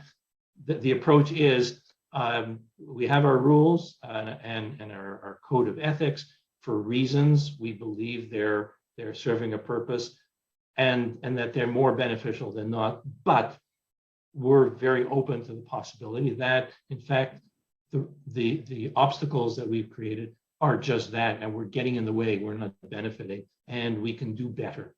And this is a real sincere initiative, like Will says, to do better and to be open to different solutions to do that. Rather than presuming that we've got the answers, we're throwing it open to entrepreneurs and innovators to tell us how to do that, because they'll be closer to the ground, they'll be closer to the ideas, they'll be closer to the technology. And we're not presuming to know the answers on this. We want to hear what comes forward. Great. Thank you all three again for a great conversation, a great discussion about innovation sandboxes. And I think this is an important conversation for students, entrepreneurs, and legal professionals to understand this space and where there is potential for this to grow or maybe even shift in a different direction. So I think you've highlighted some great conversations. In the interest of time, recognizing that we are at 11:30, I want to thank all three of our panelists today: Len Polsky from the Law Society of Alberta, Professor Paul Payton from the University of Alberta, and of course, Will Morrison from the Law Society of Ontario. I will let any of the panelists, if they need to run, I will let them go. We do have a couple questions in the chat. If any of the panelists are available to stay, we can kind of quickly ask a couple of those. But if you have to leave, that's totally fine. I just wanted to thank you again. I'm afraid I'm going to stick around. Thank you all very much, everyone. Thank you. Yeah, I'm good to stick around if there's any questions. Sure. I think I noticed, Akash, one or two. I wasn't sure if, question for the Law Society might have meant Ontario or Alberta, but to the extent that anyone has a question or just wants to learn more, please feel free to reach out. The easiest way to get to all the information about our sandbox is lso.ca/A2I. I could put that in the chat. Actually, that would be helpful. And you can find our contact information and lots of information about the project. So I do have to run off, but really appreciate the questions from everyone, and thanks again. Great, thank you, Will. Take care. So long, Will. So Len, we have you still for a couple minutes, if that's okay. Yeah, sure. We'll dive into a couple questions. I think these are really important questions that seems as though some students are also really interested. So, one of the questions we had is, how long does it take to get this approval put into place? So from the process of, if I'm an entrepreneur and I want to get involved in the Innovation Sandbox, what is the timeline? How does the process look in terms of getting involved? Well, there's no fixed timeline. It's going to really depend on each proposal. Some will come across, they'll be ready to launch tomorrow. They'll be low risk, they'll be well presented, and we'll say, yeah, we'll be able to turn that around very quickly within a matter of weeks, let's say. Others may be far more complex, may raise other regulatory issues, or just aren't ready to go to market yet, and those are taking longer. Of the people that have approached already, that's exactly what's happened. We've had a couple of people that were really well along the way with really good ideas, technology-based, which are either approved or ready to be approved. There's a couple of others where we're finding out more, and it's just taking longer because of where they are. Our goal, though, is to be as nimble as we can in responding to any applications, because when you're an innovator, time is of the essence. You don't want to sit around and wait 6 months for a response, never mind an indication of whether you're on track or not. So we're going to make a very deliberate effort to move quickly and go from there. Will mentioned that in Ontario, they've got an advisory board helping them. And there are benefits and downsides to that. The benefit, as he described, is they can tap into a wealth of information to help guide them. In Alberta, we've decided not to create that layer of well, depending on your perspective, support or bureaucracy. If we need extra support or information, our plan is we will reach out to subject matter experts when needed. But if we don't, it means we don't have that extra layer of approval. We have a devoted, tight, small group within the Law Society staff that will be looking at the applications, will be speaking to the applicants, will be answering questions and moving forward without having to get multiple layers of approval. So in terms of bureaucracy, we've made a very real effort to keep it as simple as possible. and hopefully we're going to be able to turn around really quickly. We'll just see. Yeah, great. And I think that's something that's, for an entrepreneur, I think that's something that is important, right? To have that flexibility and that ability to kind of push forward and not have to wait and wait for an application process to go through that might take several months before being able to push forward with the idea. So kind of along the lines of that, we have another question from a student who's wondering, they're beginning to develop some legal tech, and they're wondering at what point is it best to approach the Law Society with that idea? I'd say anytime, frankly. And our approach will be, just like in British Columbia, there will be an online application form, which will be live when we go live next week, with some other materials, a user guide to explain the process. And if somebody is ready for that, we say, complete it, give us the information about you, the project, the risks, benefit, and let's go there. But if there's any question, am I in the right place? Is this project really appropriate for the sandbox? Am I missing the boat here on something? We're encouraging people to just get in touch with us, either to phone us or fire us off an email to say, can I talk? So that we don't have people going down the wrong route, filling out forms, either missing the mark or when they really don't have to be there, and then obliging us to do a bunch of work when it isn't necessary. So, for example, we had one company that does AI-assisted legal research come to us to say, are we on side, or are we going to get in trouble? And if we're going to get in trouble, will you give us space in the sandbox to roll out our project? Well, the way they were structuring their business model didn't put them offside the rules or the code of conduct in any way. And we said to them, you know what you've got is a great idea. You don't need us. Launch and good luck and be gone. And they didn't complete a form. It didn't take months for us to review and get back and assess. We could tell them relatively quickly, great idea, but you don't need to do this. Or another group came to us wondering about the sandbox, and their idea was essentially to operate a legal clinic in Alberta, and that's permitted under a very different regime that we've got to approve alternate legal service providers. So if you're not a law firm, you can still get the clearance, but that's within the four corners of the rules. So we said to them, again, great idea. We're glad to speak to you, but you know what? You don't need a sandbox in this. Here's the person in our membership department to deal with on these other projects. So not only didn't force them to jump through the hoops for us, but we cleared the way. We introduced them to the people they needed to talk to elsewhere in the Law Society, and they were off to the races then. Great. Thank you very much for staying late and answering those questions. I believe that's all the questions that we have right now, unless Haley has any other that she's been able to pull up. But again, thank you, Len, so much for the great conversation. We'll wrap it up there. So again, thank you to everyone who's been watching, and I hope you've taken a lot away from this conversation today. Thanks for inviting me to speak. Really appreciate it. And again, congratulations on a great conference. Thanks, Len. So long. Thank you so much, Len.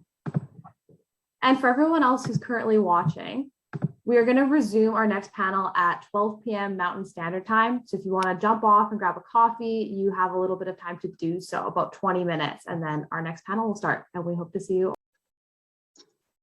Hello, I'd like to welcome everyone back from this morning's session. And if you're just joining us, we've got a fantastic panel in store for you this afternoon. This morning, Professor Payton, Len Polsky, and Will Morrison gave us a thorough overview of how legal innovation sandboxes are being implemented in various jurisdictions to help promote the development of legal tech. In this next panel, we hope to highlight some of the legal tech tools being developed in the province and hear from 3 CEOs of legal startups who have gone through the process of building a startup that addresses legal needs. Our moderators for this panel are Everett Putz and Serena Dosanjh, who are both currently members of the LBA. I will now pass it off to them to introduce our panel. Thank you.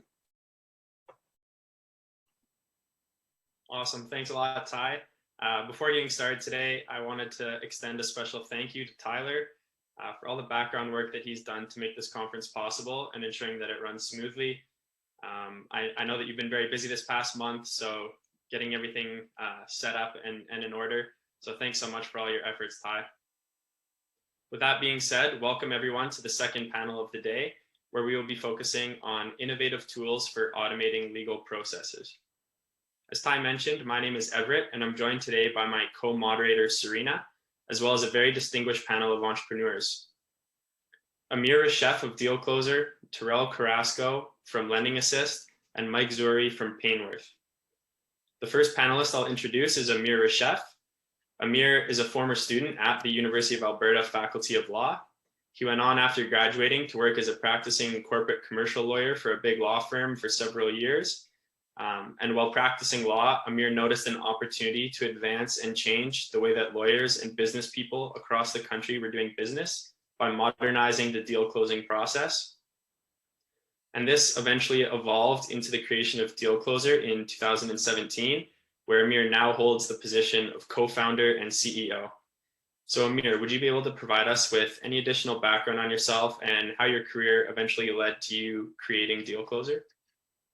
Sure. Thank you for having me. It's great to be here. I think you really covered it in terms of my background. There's not much else to say. I was a lawyer and I hated what I was doing when it came to the work, not the exciting, interesting legal work, but the grunt work of doing these deals as a corporate lawyer. And it just seemed like a big enough problem worth tackling. And here we are a few years later. So I won't say much on that. I'll quickly just give a brief background about Deal Closer itself, so people know what it is we're doing. And what that is we empower corporate and tax legal professionals to focus on what matters most during a deal, which is negotiating the best deal for their client and closing that deal on time and keeping it moving forward.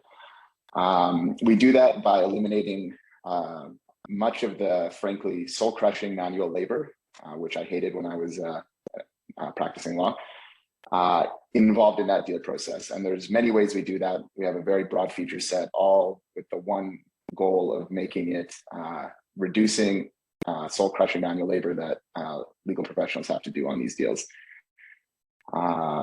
Happy to get into specifics of that if there's any questions on it, but I'll leave it at that for now. Great, thanks a lot, Amir. Next, I'd like to introduce our second panelist, Terrell Carrasco. Terrell has plenty of experience working with startups, spending time as a startup mentor with the Northern Alberta Business Incubator, and was actually involved with Deal Closer for a number of years as the Chief Revenue Officer. Terrell now works as the VP of Entrepreneur Engagement at Valhalla Private Capital out of Calgary, and since June of 2021 has served as the CEO of Lending Assist, a startup focused on facilitating commercial lending transactions. Terrell, would you be able to speak a little to your experience to date with startups in Alberta and about how you became personally involved with legal tech startup in Alberta? Oh, I think you might be muted, Terrell. Yeah, somebody needs to develop some technology to unmute you automatically when you start speaking. That's the next great idea. Thanks for having me. It's a pleasure to be here.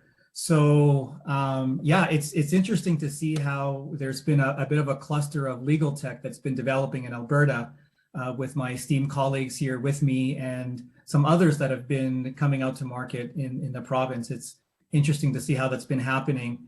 I got involved through legal tech, through the VMS program, the Venture Mentoring Service, where I sat on an advisory board with a few other entrepreneurs, where I met Amir and his co-founders, going, I think it's almost 2.5 years ago, almost 3 years ago. And I became very excited to see the problem he was solving in the legal industry.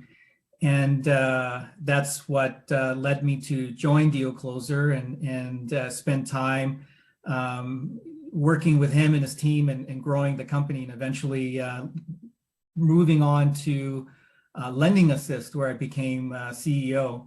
So it's an exciting time to be in legal tech. Legal tech doesn't necessarily inspire people to say, "Oh, this is a super sexy place to be," but it's an interesting time in legal tech. Many of the founders are identifying very specific gaps, process gaps, access gaps, and are building technologies and platforms to address those. And the legal industry in general is starting to become open to accepting some of these changes and innovations that are coming, either process-wise or access-wise. And yeah. Great, thanks a lot, Truel.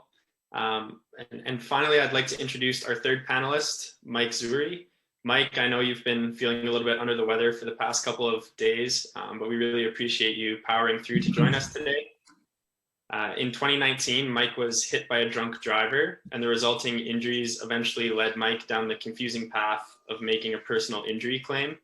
And this experience eventually led to the creation of Painworth, which is a startup with the objective of using data science and machine learning to bring clarity to the otherwise difficult to navigate world of personal injury claims. And Mike, on the Painworth website, your bio reads, and I quote, "This guy does nothing for us. He got hit by a car. Anyone can do that. We're just posting his photo as a PSA in case he tells you he had a more important role with the company or something." So maybe I'll hand the floor over to you, and you can either confirm or deny this statement and tell us a little bit more about yourself and the events that led to the creation of Painworth. So first up off the bat, everything you just said as a statement is completely true. So there's that. And second up, yes, this is a bathrobe. I am not doing my best today, but thankfully everything is virtual. So I'm glad that we found a way for me to participate and still show up. So yeah, thank you for having me. So those two questions I just wanted to clear the air on. So yes, it's true, and yes, this is a bathrobe. Yeah, no, my my journey's a little unique, I think. I'm not a lawyer. I didn't study law at the university. I studied sciences, actually. I'm also not an insurance adjuster, so I don't come at it from that perspective either. I never touched insurance. I don't know anything about that world. But what I am is a proficient entrepreneur. I've done and been involved in tech startups locally for about a decade now. And I'm a very curious person by nature, which invariably leads me down all kinds of rabbit holes. When this terribly unfortunate thing happened to me in 2019, as you mentioned, Everett, I went down the path, as you described it, which was confusing.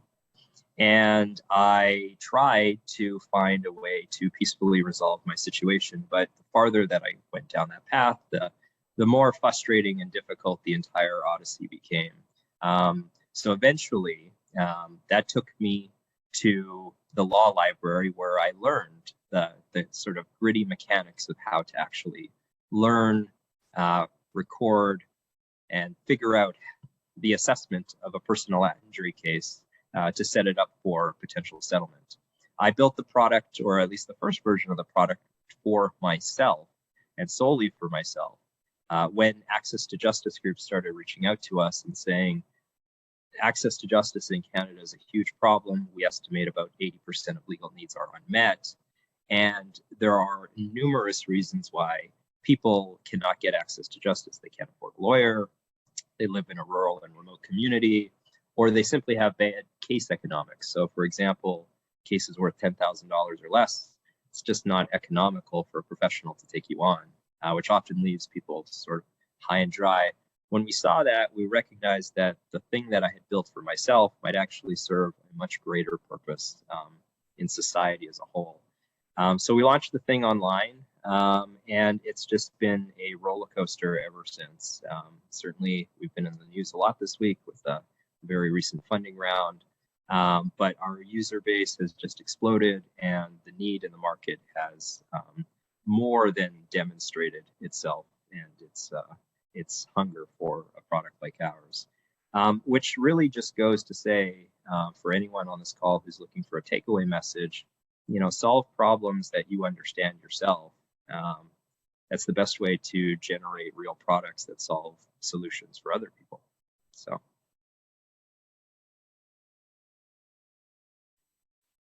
Amazing. And I'll just echo Everett and thank you all for being here. You all have such diverse backgrounds. So it's really insightful to get all of your unique perspectives on things. And I guess to start, I'm a little bit curious about, from all of your previous experiences, what makes starting a business in the legal industry unique from other types of businesses that you might have encountered? So Mike, we can go back to you if you want to start with that one. Sure. So unlike my esteemed panelists, our product is B2C. So I am dealing with just regular people. And the challenge in a space like that is we're always afraid of what the regulated profession might think of us.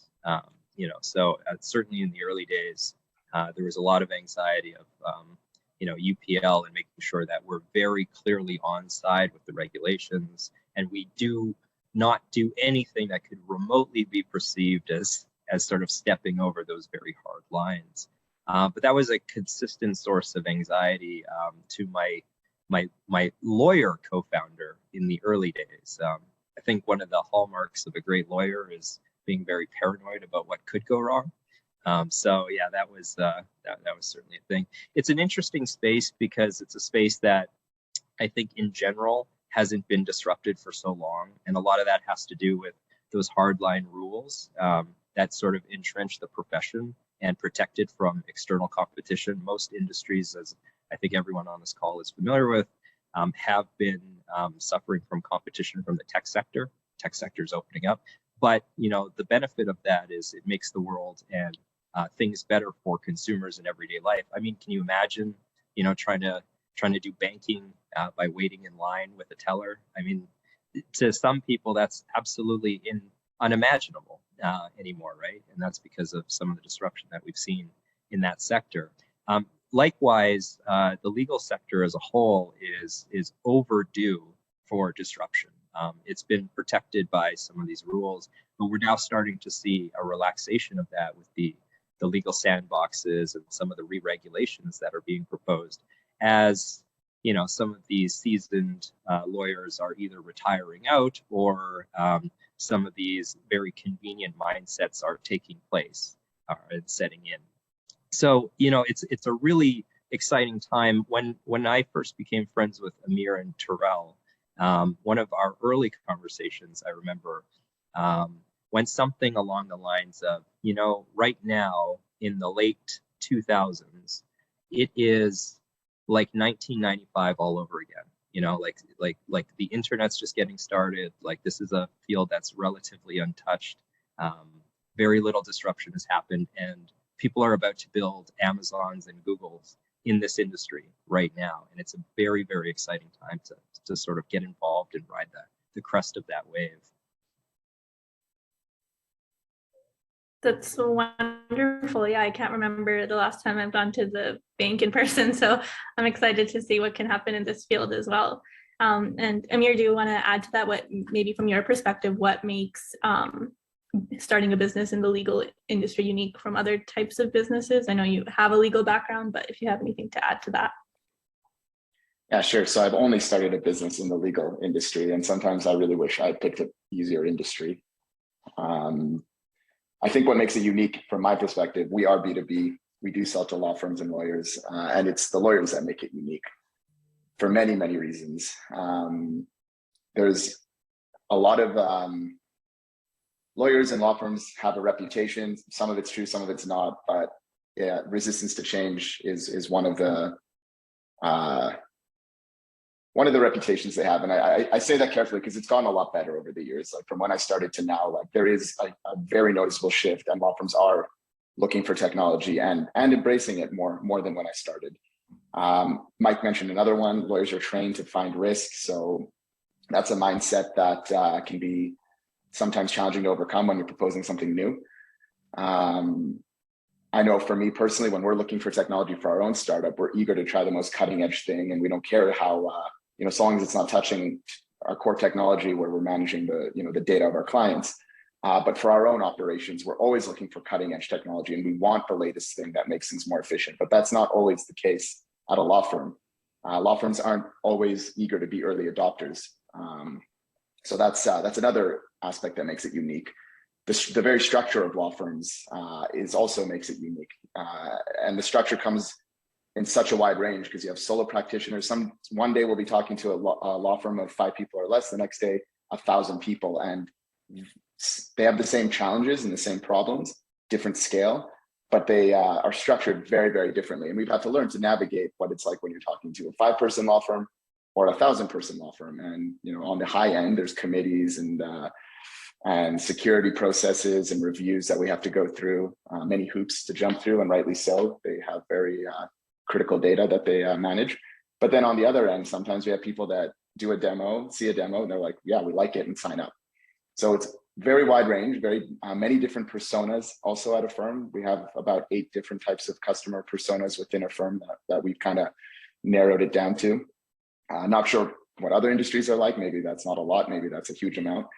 And that's just for corporate law. We don't really interact with family lawyers or criminal lawyers, litigation lawyers. So there's a lot of variety. There's a lot to navigate. And while similar sized firms behave similarly, there's still many different sizes of firms. And then we come across a firm that does things completely differently. So I think that's pretty unique. And then in terms of, going back to the challenge with the perceived mindset, and I'm very hesitant to say that all lawyers hate change, because I don't believe that at all. But going along that stereotype that lawyers are very risk averse and don't like change, that's a challenge we have to overcome all the time. And another thing is lawyers are extremely busy, and so they might love our product on a demo and then have a fire to put out with their clients. So again, haven't really sold to anyone else in any other industry, but these are definitely, I think, unique challenges and unique angles to working with law firms. They're also super smart and ask great questions. Sometimes I would say too many questions, but overall, I think I'll leave it at that. It's an interesting market with an interesting challenges, which is great. It wouldn't be fun if it was boring. Thanks, Amir. And yeah, your experience at a firm probably gave you a lot of information to help you navigate this field. So that is wonderful. And Trul, as the investor, kind of a similar question, but what makes having a business in the legal industry unique from other types of businesses that you've experienced or encountered?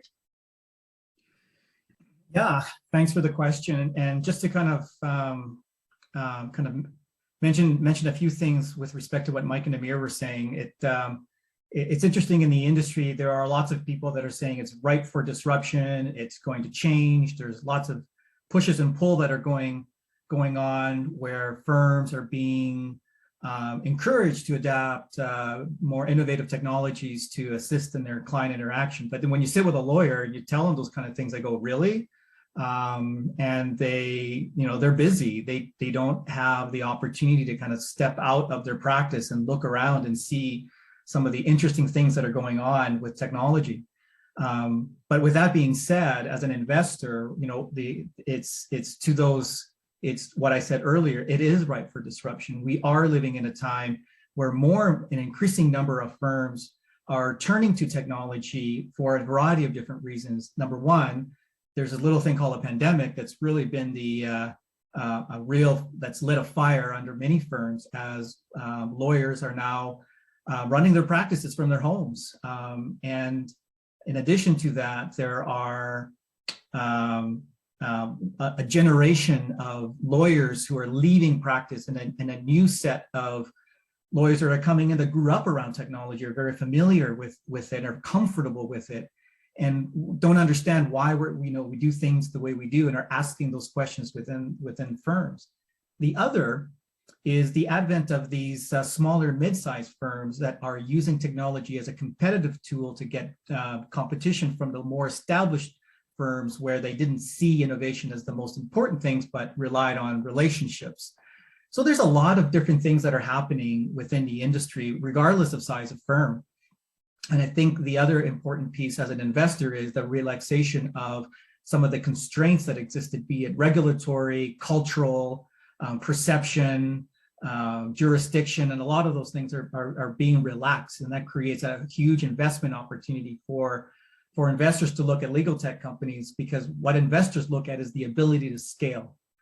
Does this platform have the ability to scale across provinces or states into the US and to other jurisdictions? And that was always a challenge, several years ago, and that's becoming less and less of a challenge now. And so it is an exciting time.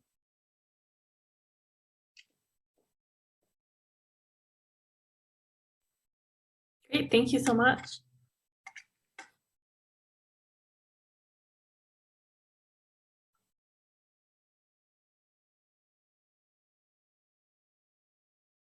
Oh, Everett, I think you're still muted.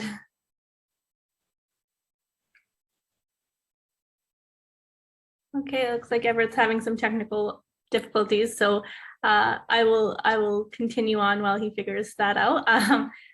Sorry, again, can you? Oh, now we can hear you. Yeah, perfect. Sorry, my computer's having some technical difficulties, but yeah. So you all touched on a lot of external issues that you faced in the early days of your startups, but are there any problems that you had with co-founders or difficulties that you had internally in the early days with trying to get your startups off the ground? And are there any lessons that you learned that you could potentially take from that, or going back in time that you would maybe do differently, knowing what you know now? And maybe we can start with Tarul this time, just to go in reverse order. Happy to take a shot at that question. And for the record, it's Terrell, but I go by Tarul if you're comfortable with that. I haven't been in a situation, with Lending Assist, we're coming in as a group of investors that have taken over from a founder. So that's a bit of a unique situation, but I've also been a founder of other startups, and one of the biggest challenges at the genesis of any endeavor like a startup is personalities, work styles, and establishing that early culture. And you're going to have people that are going to join you and leave you, and it's going to take time to kind of build out a core group that you feel comfortable with in the early stages. The challenge in a startup is that, especially if you're attracting somebody that perhaps has an enterprise background, then in a startup, you are cleaning the store, taking out the garbage, and pitching to a boardroom all in one day. You are packing your slides or your banner, and you're going to a trade show, or you're doing a lot of different things. You're wearing a lot of hats, and sometimes you have to be the person that initiates things and not just wait till things happen to you. So those are some of the things that culturally is challenging in a startup. The other is, making sure that you have good technical grounding and a real clear understanding of that pathway you want to take. And the pathway may change and evolve during your journey, but have a good sense of that greater mission. Thanks a lot, Terrell. Sorry for mispronouncing your name earlier. It's okay. Maybe we'll move on to Amir, and you can kind of answer the same question. Just any issues that you found, or maybe issues is the wrong word to use, but difficulties that you had to overcome early days with internal members of Deal Closer. So I think I was very fortunate to get the co-founder I got, and he's on the call today. So hello, Mike O'Connor. You are the best co-founder I think anyone could ask for. So I got very lucky, and we already knew each other kind of before. And then a guy I worked with at my firm actually was like, hey, when I had the idea, he's like, hey, you should talk to Mike. And I remember like hanging out with Mike at one point and being like, here's my idea, and it has to be really secure. And I think I went on for 10 minutes telling him, like, probably really annoying him about how it has to be reliable and secure and it can never go down, because I had no idea how anything worked. But he still put up with it and joined the team. And him and his business partner had kind of like a CTO as a consulting service where they could come and help you not just build your product because they had very strong technical backgrounds, but they also they would help with the business side of things coming from a CTO technical perspective.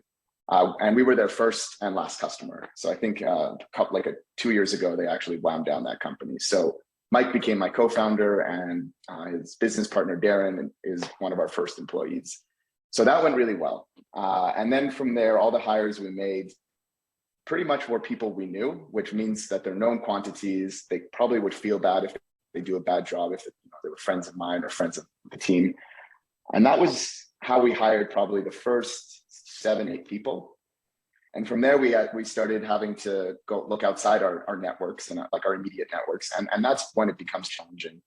And probably our biggest challenge now is finding good people to hire, good talent. So the initial days were actually a lot easier because we knew the people. That wasn't a problem. Like I said, got very fortunate with the co-founder I have. But now the struggle is finding good devs. We're competing with the US, which makes it very challenging. There's lots of amazing junior talent in Edmonton, but as soon as you're starting to look for intermediate and senior, they're either working at other tech companies here in Edmonton, or they're getting crazy offers from the US, which has a USD premium. So that's the challenge now, is finding good people at reasonable rates and bringing them onto the team. So that was, thankfully for me, like I said, the early days were actually the easier time in terms of talent acquisition. Great, thanks a lot, Amir. Mike, maybe I'll go on to you now, and kind of just a second part of the question that Amir brought up that I found kind of interesting. Do you think that a technical founder is necessary, or is it possible to go external right from the get-go on that side of the startup? So I'm non-technical myself. So for me, a technical co-founder is always necessary. I simply can't do it without a technical person on board. And I would always choose to have a technical co-founder as opposed to a top tier technical employee or contractor help me build the company. And the reason for that is there's so much reliance on trust, and there is so much raw honesty that needs to be hashed out in order to get to the root of what is it that the market actually needs, not what is it that they say they want, and what is it something that they'll actually pay for. There's a lot of difficult bumps in the road to answer those two questions. There are quite a bit. And as an individual, as a person, you will feel tremendous highs and also tremendous lows on your route to discover the answer to those two questions. And it's so important to ensure that you have someone along the ride with you who can understand and support you and pick you up during those low moments, so someone who can balance you out. So I never start projects without co-founders. I am not somebody who likes to be a solo entrepreneur. I don't particularly enjoy that, and I also don't think I do that well. So that's number one for me. And number two, I'm non-technical, so I would always choose a technical co-founder for a technical product.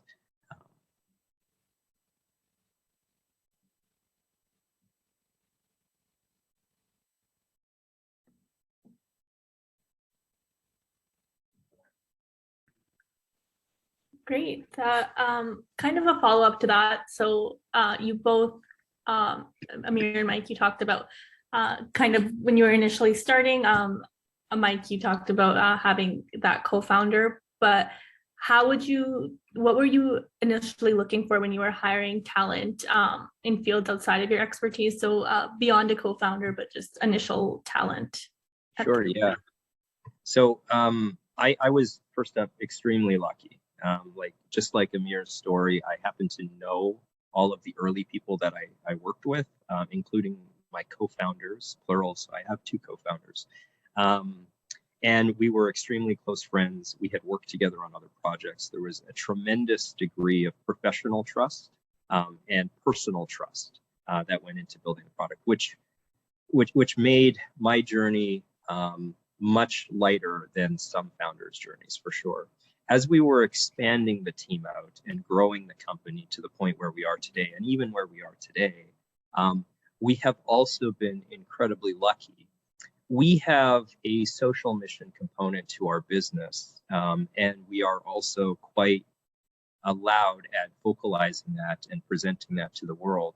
The result means that we've had an influx of people who are deeply passionate about the underlying issues and have made themselves available to us to prove that they're passionate and jump into the project and find ways.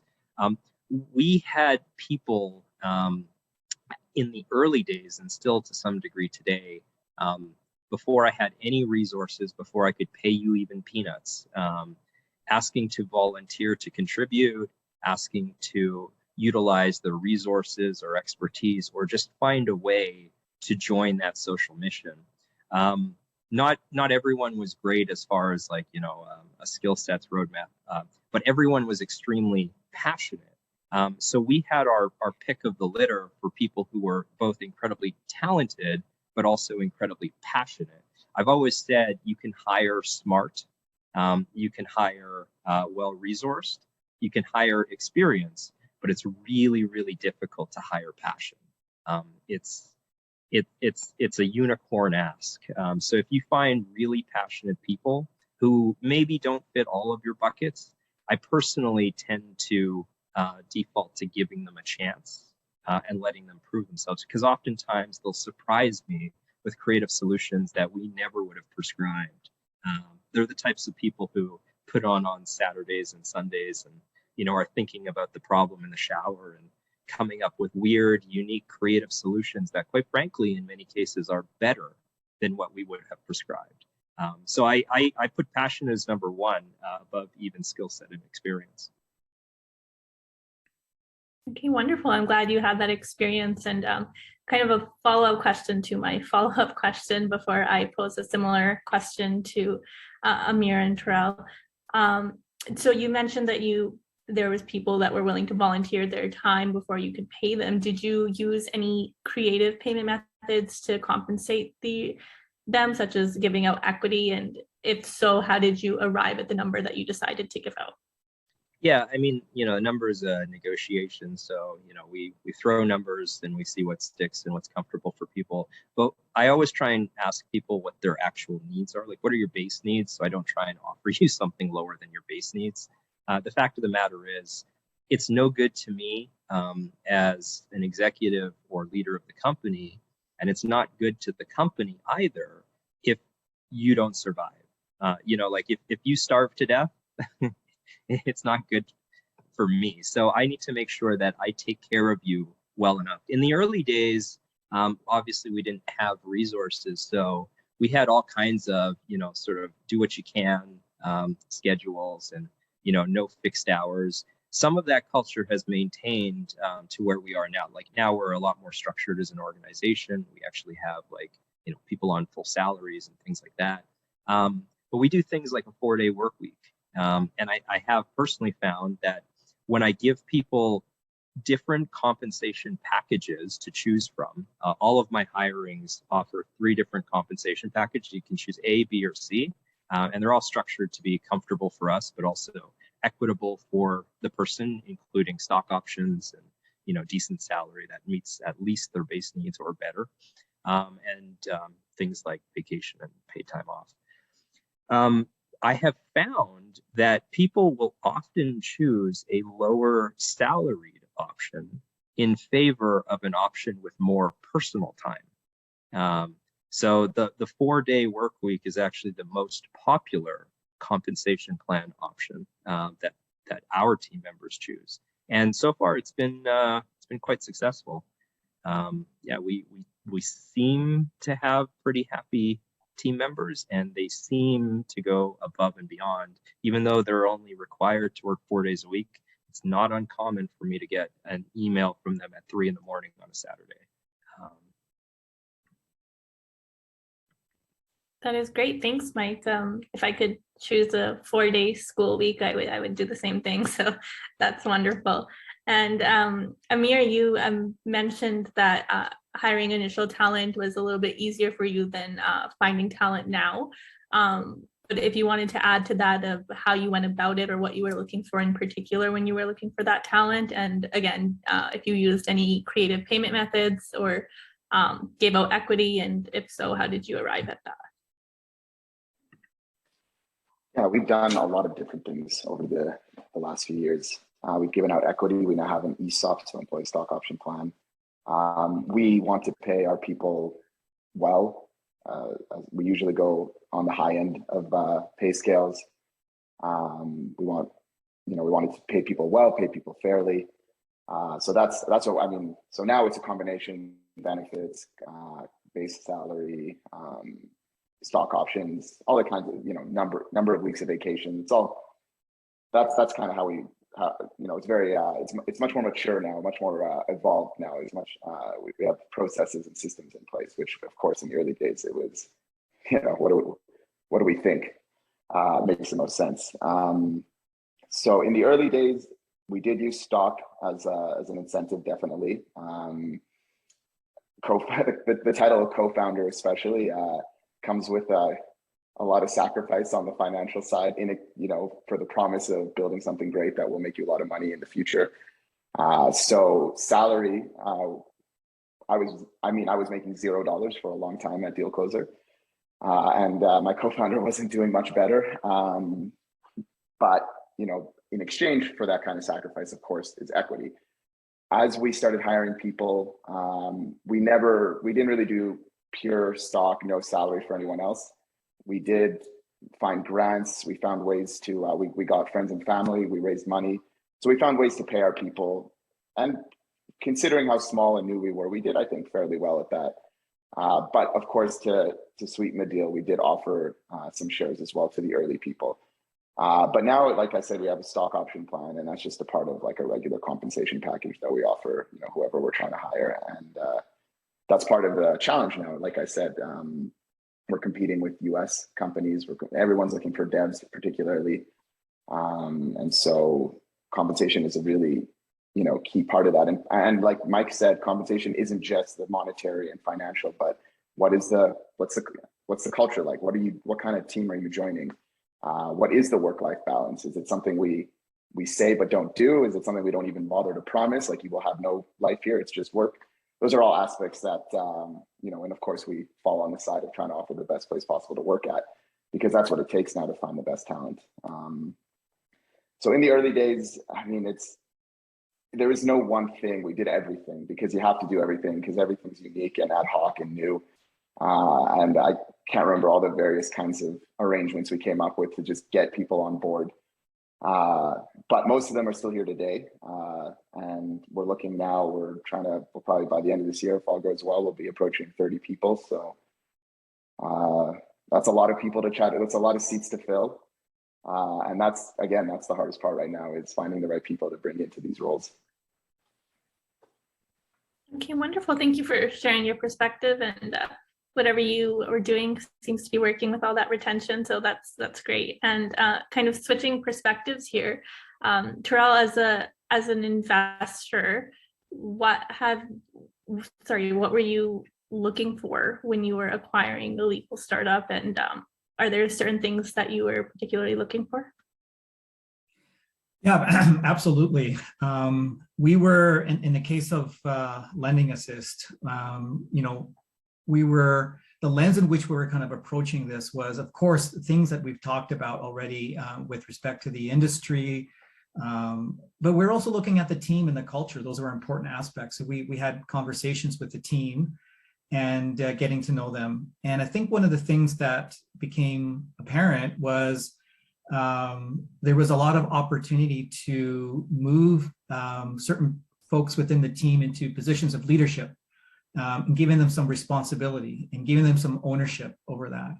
And that goes into that culture build that you want to, you can have great compensation, stock options, but also from a career planning perspective, the individual has to have a kind of an idea of where they're going and how they're going to contribute to the future of the company and roles that they can grow into or create for themselves within that. And that was something that was very important to us. As we were looking at the company, we saw an opportunity. When you're buying a startup, you have to use different metrics, not your typical merger and acquisition metrics.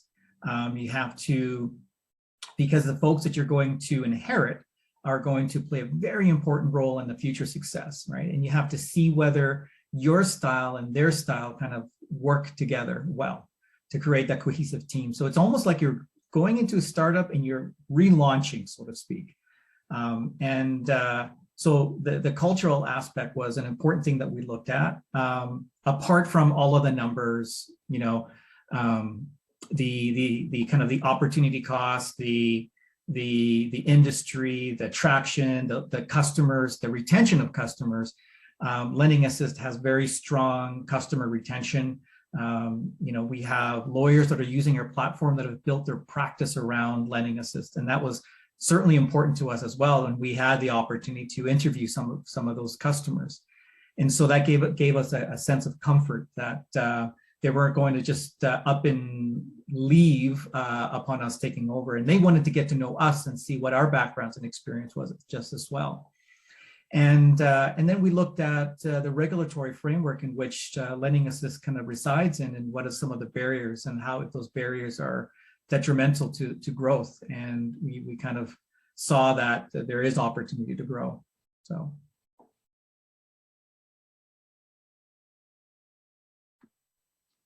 Awesome, thank you. Just kind of staying on the topic of growth, I know all of your respective businesses have experienced significant growth over this past year. So maybe we'll start with Terrell. Maybe you could explain a little bit how Lending Assist is different today from when you initially invested in it, and maybe how your role within the company has changed as well, if at all. Yeah, thanks, Everett. So when we took over Lending Assist, it was pretty much flat. It had been, the founder was a lawyer, and it had just been staying within Alberta, and it had kind of a cluster of very loyal customers, which was very positive. When we took it over, we brought in a CTO that had many years of experience, an enterprise CTO, a startup CTO. So he had reside within an enterprise space and a startup space, and kind of we asked him to take a look at the core technology. One of the things that we learned about the industry is that when you're building a platform, you have to kind of understand how that platform can reside within an environment where there are other platforms and technologies. And so we needed to understand if they needed to talk to each other, especially at larger firms, you know, legal operations and knowledge management folks always take a look at new platforms. And so we had to ensure that we were abiding by any SOC 2 regulations of privacy and data residency and all that. So we engaged in understanding that. Once we did, then you know, we were able to create partnerships. Lending Assist had been growing, you know, lawyer by lawyer, paralegal by paralegal. And one of the key strengths in growing a company where you don't have the luxury of hiring enterprise salespeople in different offices, you have to use different methodologies. And we're using product-led growth methodology, where we use channel partnerships and other marketplaces. For example, there's a unicorn startup within the space called Clio, which Amir and Mike will be very familiar with, and they have an app exchange, right? And so they have the ability to build APIs and work within that. So those are the things that we're doing to kind of grow Lending Assist. It's only been, you know, 5-6 months. So we're starting to see that growth now hitting at the end of last quarter and the beginning of this quarter. We're starting to reap the benefits of those early investments we did. Awesome, thank you. And how has your work within the company changed, if at all? Have you noticed that what you're being asked to do or wanting to do has changed since first investing? Yeah, being a chief revenue officer, a VP of sales and business development, you're focused on growth and sales. When you become a CEO, you also have to worry about product and HR and a lot, many other things. And so there's some new skill sets I need to acquire. And because I'd rather just pick up the phone and talk to customers and grow it. That's my comfort zone. And now there's more to it than that. And managing a team, right? And making sure things happen. And so the role of a startup CEO is very much unlike a CEO of a larger enterprise, where their focus areas are in more strategic and at the 20,000, 50,000 foot level. A CEO of a startup has to be at the 50,000 and the 1 foot level all the time, and sometimes multiple times during the day. And so being a CEO especially in a legal tech startup, and being a non-lawyer requires me to learn a lot, especially around the nomenclature and making sure that I'm using the right words when I'm speaking to a lawyer or a paralegal. And good thing that our board is stacked with lawyers, and we have paralegals on staff that help me ensure that I'm saying the right things. Awesome. Thanks a lot. Sounds like a lot of the same problems that law students experience in their first couple of years, because the vocabulary is so different. It's a lot of words you've never even heard of before. So we can relate to that. And Amir, maybe I'll go to you next. How has Deal Closer changed, and has your role within the company changed at all? Yeah, it's constantly changing and evolving. And 6 months ago, it's different than now, and the next 6 months will be different too. Last year was a pretty transformative year for us. We raised and closed our seed round with the VC out of the US.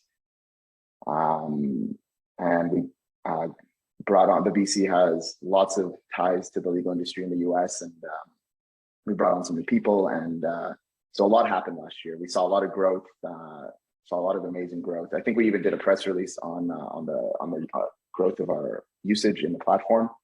Can't remember, it was like between 200% and 300% increase of pretty much every stat, number of projects created, number of documents uploaded, everything just started to really, the hockey stick kind of curve started to occur. And now so and we expect this year to be, that's the foundation now. And this year we expect to be even more intense in terms of what we're going to accomplish and the growth we're going to see, which is why we need people, which is why keep going back to that challenge of people. So it's been an exciting year. We think I'm even more excited for this upcoming year. We have very big goals that we want to accomplish, and I know with the team we have even already, it's more than achievable. So I'm very excited. Yeah, that's very exciting. Thanks a lot, Amir. And Mike, maybe I'll go to you next. How has your business grown in the past year and beyond? And has your role within the company changed at all in that time? Yeah, so I echo a lot of what Amir just said. I mean, the company is consistently growing and evolving. And with that means my role within the company is consistently evolving. I'm finding I often have to adapt to situations and circumstances that I have no prior experience in. Like you keep breaking through new thresholds and new levels, and you've never seen, sort of this level of the game before. So you're trying to figure out in real time. Today, I mean, my role is, a mix between executive and product management, which, sort of echoes a lot of what Terrell was saying earlier about, the 50,000 foot view and the 1,000 foot view. Like I got to get very granular, and I have to have a very intimate understanding of our customers and our users. But at the same time, I'm responsible at the end of the day for the direction of the company and making sure that, salaries are paid and things are on track. And that's incredibly different than the early days of the company, because in the early days, there was no money, there were no salaries, there were no users. There was, is consistent chaos and just a dream, really, that we would do a thing. In fact, the very first version of the product, as I alluded to much earlier in our chat today, was that the product was never intended to be externalized. It was just for me. So, you know, like going from that sort of role to this sort of organization is incredibly different. The company as an entity, where we started and where our vision was, and the sort of directional arrow that we've been following, hasn't deviated much.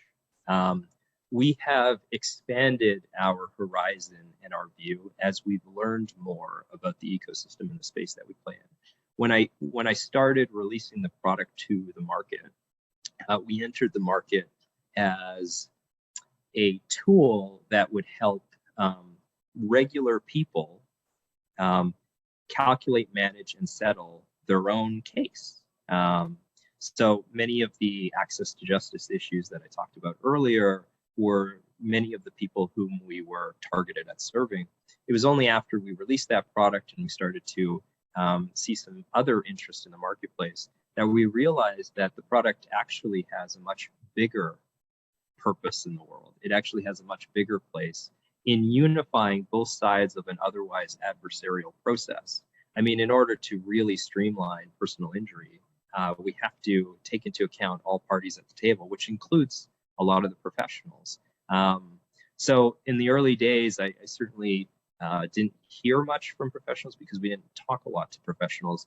But very shortly thereafter, they started knocking on our door and saying, hey, listen, this is how I think your product needs to serve me, and this is how I think we fit the grander mission of what your product will ultimately achieve for, you know, this ecosystem as a whole.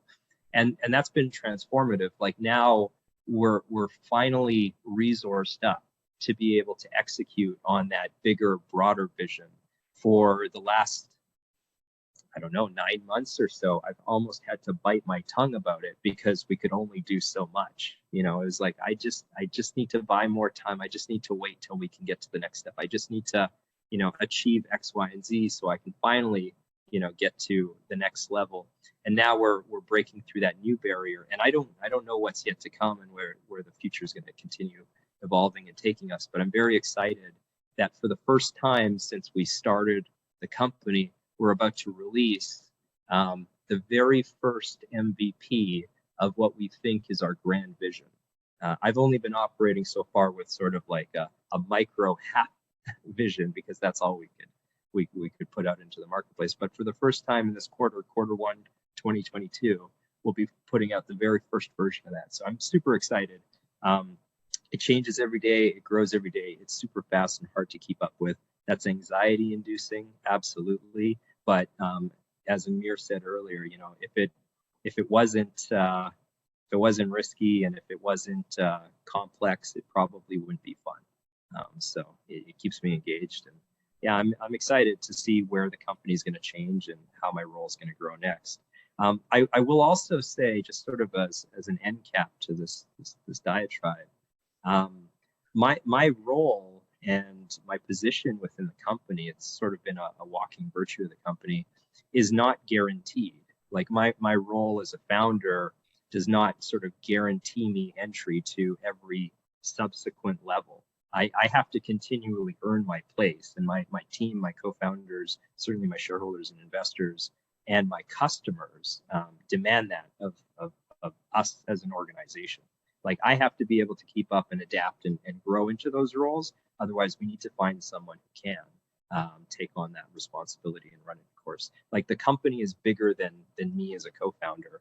And I think my two esteemed panelists will agree with that. Like the company as an entity is bigger than you as the individual. And you always have to sort of check that in place. And that can be difficult for some co-founders, for sure.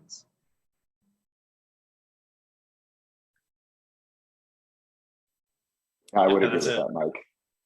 I'll just add, there was a time when if I said build that feature, it would get built, and very long time ago. Nowadays, if I have an idea, I have to convince everyone that I know what I'm talking about, which is good. It's how it should be. You know, we want our customers to guide what we build, not just my next idea that I had one night while I couldn't sleep. I will echo the same thing. I have a very experienced CTO that I have to contend with. And so I'll read a technical document and I will interpret it in one way because I'm non-technical and think we should do that.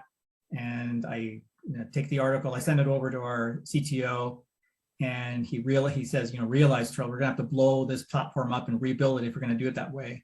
And I always say, well, it's only ones and zeros. It's only code. Like, what's the big deal? And it is a big deal. So it can't just be that way. There has to be now where I reside in is product roadmap, technical roadmap, planning, release dates, patch dates, all of these other things that are part of the rigor of growing the technical side of growing a platform. And it just can't be like pivot here, pivot there because I read a cool article.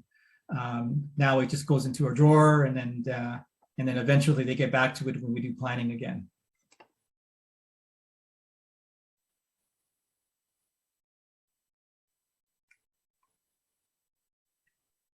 Great, thank you. That was really nice to hear how all of your companies have evolved in your roles, and yeah. So I guess a lot of the participants may be able to get some great advice from all three of your perspectives. So just to start, if you had to put together an ideal team with various backgrounds, who are the people that you would have at the table? And a kind of a follow-up to that, what positions would you outsource from external sources, and who do you think would be more necessary to have in-house? And Terrell, we'll start with you. Oh, wow. Okay. So I think we've discussed a lot of these things. It's important to have a strong technical co-founder. And I think Mike and Amir, you mentioned some things that I really very much agreed with, is that they may not have a long pedigree of experience, but if they have passion and interest and curiosity, then they can learn and evolve and grow into their roles.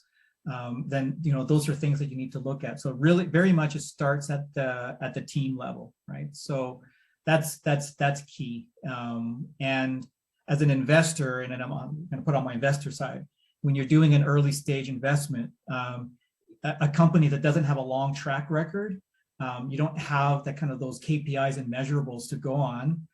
You then look at the team and their ability to execute.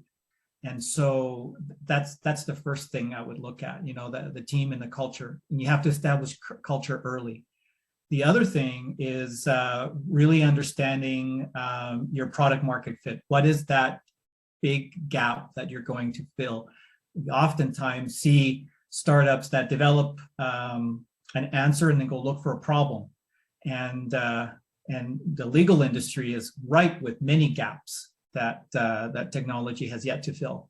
So, a clear understanding of that vision, and it may change, it may pivot, but a clear understanding of where you want to go. And I think a bit of cash, some capital. If you were to do it again, many founders underestimate or overestimate the capital they need at the beginning, and thinking that if I build it, the capital will come, and then realize they have to go knock on a lot of doors and get a lot of cash to kind of fund the dream. So have a good understanding of what those requirements are. You may not have it at the beginning, but understanding of what the requirements would be. Can I interpret that last sentence to mean have a rich co-founder? If it helps, yeah. Yeah, that sounds like it would probably help a little bit. So thank you. That's very wonderful. Thanks. And Mike, I know you mentioned that passion is something that you were really looking for in your ideal team. So kind of a similar question. Are there particular people or other characteristics that you would be looking for at your ideal team with various backgrounds? And again, are there positions that you think are suitable for outsourcing them or having in-house? Yeah, so first up, like ideal team is super contextual. Like it depends on what you're doing, depends on, like how you're doing it. But like in the context of Painworth and the company that we've built, an ideal team for me, if I was doing it all over again, probably wouldn't look much different than the team that I ended up with. One of the things that I specifically look for when I'm hiring people, and it doesn't matter if you're in a business development role or if you're in a data engineering role, it really doesn't, is do you have a project? Like, do you have your own project? Just something that you do on the side because you're tenaciously curious, you know, like something that you're working on because you care about it and it's teaching you something or making you better. If you have that characteristic, you'll rise to the top of my resume stack easy. Like you'll definitely be someone who gets an interview with me. That tells me something about what innately drives you. You know what I mean? Like what are your motivations? Are they internal and intrinsic, or are they external? And if you have those intrinsic motivators to like go and passionately build something, you already have the makings of a winner in my book. It's just about figuring out whether or not you're right for what we need to do specifically. You know, like who would I outsource? Who would I hire? I always outsource grunt work. So I always try and hire passionate people to take on the creative tasks, but I try to unburden them with the minutia of some day-to-day work. Like for example, right now I have a product analyst who also doubles as a legal analyst, and he's mapping out jurisdictional rules in other countries, just so we have a firm understanding of what are all the jurisdictional rules. There is a lot of research grunt that needs to be done. So I just want him sort of managing and understanding that project and owning that. But the actual grunt work we outsource all the time because his passion and his talents and his expertise are better utilized elsewhere and shouldn't be sort of there. So I always try and unburden those people so they can be as creative and as productive towards the company as possible. Great, thank you. And Amir, do you have anything to add to that if you were to put together an ideal team, and again, if you would have anybody outsourced or in-house, and yeah, just the characteristics that you would be looking for? Yeah, so I think Mike's point about it being contextual is critical, but in terms of deal closer, so I had the subject matter expertise, but I had no idea how to develop a product. I had zero technical background. So step one, critical for the ideal team, is to get a technical, ideally co-founder, as Mike said earlier too. The amount of involvement they have and work they'll need to do, it's better as a co-founder. Even financially speaking, it's better if you pay someone a salary versus a consultant, 100 hours a week at $150 an hour, or whatever the price is, right? It's better to bring them in-house, but you also want them as a part of the team, because you can't build software without someone who knows how to, build software. So that is such a key role. And so I would say there's a lot of people with an idea that look for a technical co-founder. So that's like a really key thing to find someone you can trust and get along with and bring them in, bring them as part of the team, and ideally, yeah, make them a co-founder. From there, it really depends on what you know and what you don't know. Like I've never been a salesperson. I like the last time I sold something before deal closer was like in high school, when I worked at Second Cup and sold people like coffees. So that was a huge gap, and I remember in my early days when we didn't have anyone with sales experience, like I was like so scared to make cold calls. I felt like such an idiot and I hated it. I still don't like it, but at least I know how to do it a bit better now. But, complete lack of experience in sales. So needed a salesperson. And we needed help on marketing because like was said earlier, the CEO in the early days does everything, and I can't design anything that looks nice. And I don't know how to do like SEO and digital marketing. So we needed that. So it's all like ultimately a question of what do you need? What are the gaps? And you got to bring them on. And then you start building like the MVP of your organization, I guess, which is like someone who knows how to do sales and marketing. More on the development side, your CTO probably needs to hire someone else to help with the work. Now, I think as you start growing, then there's a good opportunity in some of the more, still really important, but you might not need a full-time person. So for example, a fractional CFO, as you start earning more revenue, and especially as you start also bringing in investment, it's like in the early days when I was managing the money, like I didn't know really with a great sense when we were going to run out of money, like not to the same degree as a CFO can like really ensure that everything is properly done, that there's good governance structure in place so that there's approvals for spending money, things like that. And then that's also as that role becomes, you know, if your fractional CFO goes from 20 hours a week to 40 hours a week, it's probably a good sign you need to bring them in-house. So now what we're looking at, you know, this is just practically speaking, among the other roles we're looking for, we need a fractional HR person. So there's a lot of outsourced HR that we're looking at, and as that role grows, and maybe we'll find after a month, like, wow, we need someone full time, and we'll look for what we're calling a people operations manager. But those are some of the things we're starting with outsourcing. But the core competencies that you know, what we consider anyways, core competencies like sales, marketing, development, those we brought on full time early on. And devs is something we really hesitated with outsourcing for development. And I think now we're in a position based on a number of factors that we can actually start probably successfully outsourcing some of the development work to offshore or, you know, onshore third-party developers. We really like doing everything as much as possible in-house. So hope that helps. I would say though, it's what you don't know. Your ideal team is everything you don't know how to do. Find people who do. And then some of the more sophisticated things that you don't probably need full-time, but you still need, like HR, CFO type stuff. That's a good place to start with outsourcing.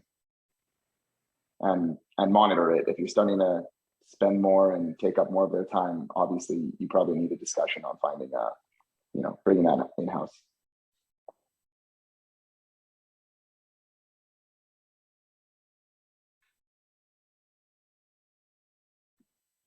Great, thanks, Amir. And just kind of staying on that topic of advice for future startups, what are some of the concepts from your formal training, either educationally or any other form of formal training, that served you well in starting your business, as opposed to some of the skills that maybe had to be learned more on the fly? And what were some of those skills? And I guess we can start with Terrell, if that's all right.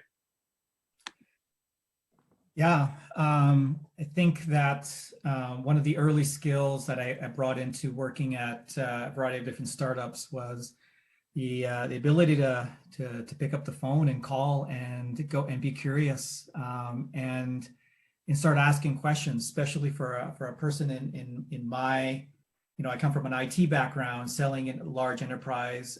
Also have an angel investing background, so. The ability to kind of hustle, right? Especially in the startup environment, you have to have a bit of that hustle, right? And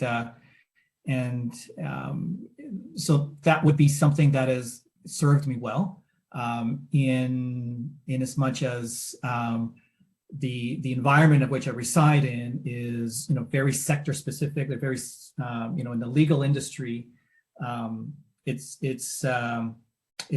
very challenging to kind of speak at that level, and just being able to learn on the fly and being able to communicate and be very situational in those conversations you're having with potential customers or partners. And what was the last part of your question, Everett? Was there a part two of that question? I guess just what are some of the skills that you did have to learn on the fly, but you kind of touched on that, unless you have anything else that you want to add. Well, yes. The skill sets. Yeah. If we're talking the legal industry, yeah. Yeah, absolutely. There are some skill sets in terms of how to position a product, right? So if I'm talking to, the way I speak to a paralegal, the way I speak to a legal operations person, the way I speak to a managing partner or a lawyer, and the size of firm, right? So what are the key things that they're listening for in the size of firm? I had to learn that. I had to learn that at deal closing, right? So it was a tremendous learning experience, definitely, because the way I sell, and I used to sell to IT guys, you know, was very tech heavy, right? And then selling to a lawyer is a different approach. So I had to learn that approach. What are the things that are important to them? And so, yeah. And I guess maybe I'll just add a third part to that, unless this question's getting a bit long for you, but what are some ways that you did learn that on the fly? Like, was that just something that you had to go out and do every day in order to kind of acquire those skills? Or were there any other strategies you used to get ahead in that space?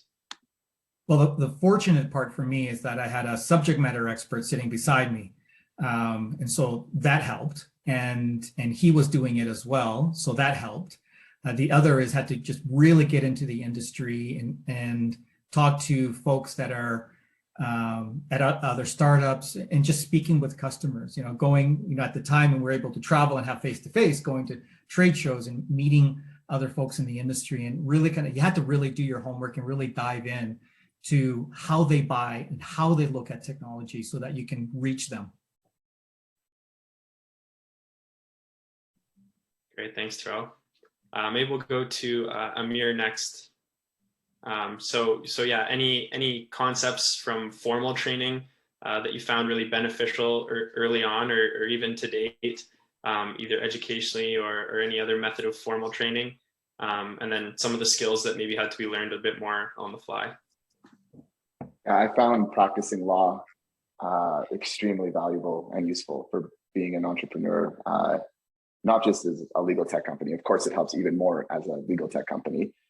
I didn't find law school all that useful for that, though, I will have to say. But yeah, like you see, so as a corporate lawyer at the firm I was at, saw a lot of things go well, saw a lot of companies go bad, learned a lot from that, learned how to, what makes for good contracts in various types of areas, employment agreements, NDAs are easy, but, exposed to tens of thousands of agreements really over the course of the years, especially because I would do due diligence on deals. So I have to read, tons of contracts. You learn a little bit of everything. So when we have to deal with employee stuff from a legal perspective, I know enough about that I can manage that fairly well on my own. So it's been really helpful from that perspective, just technical ability, but also practicing at a busy law firm. You learn how to juggle many competing priorities with like 20 different bosses, partners telling you that they all want something done tomorrow.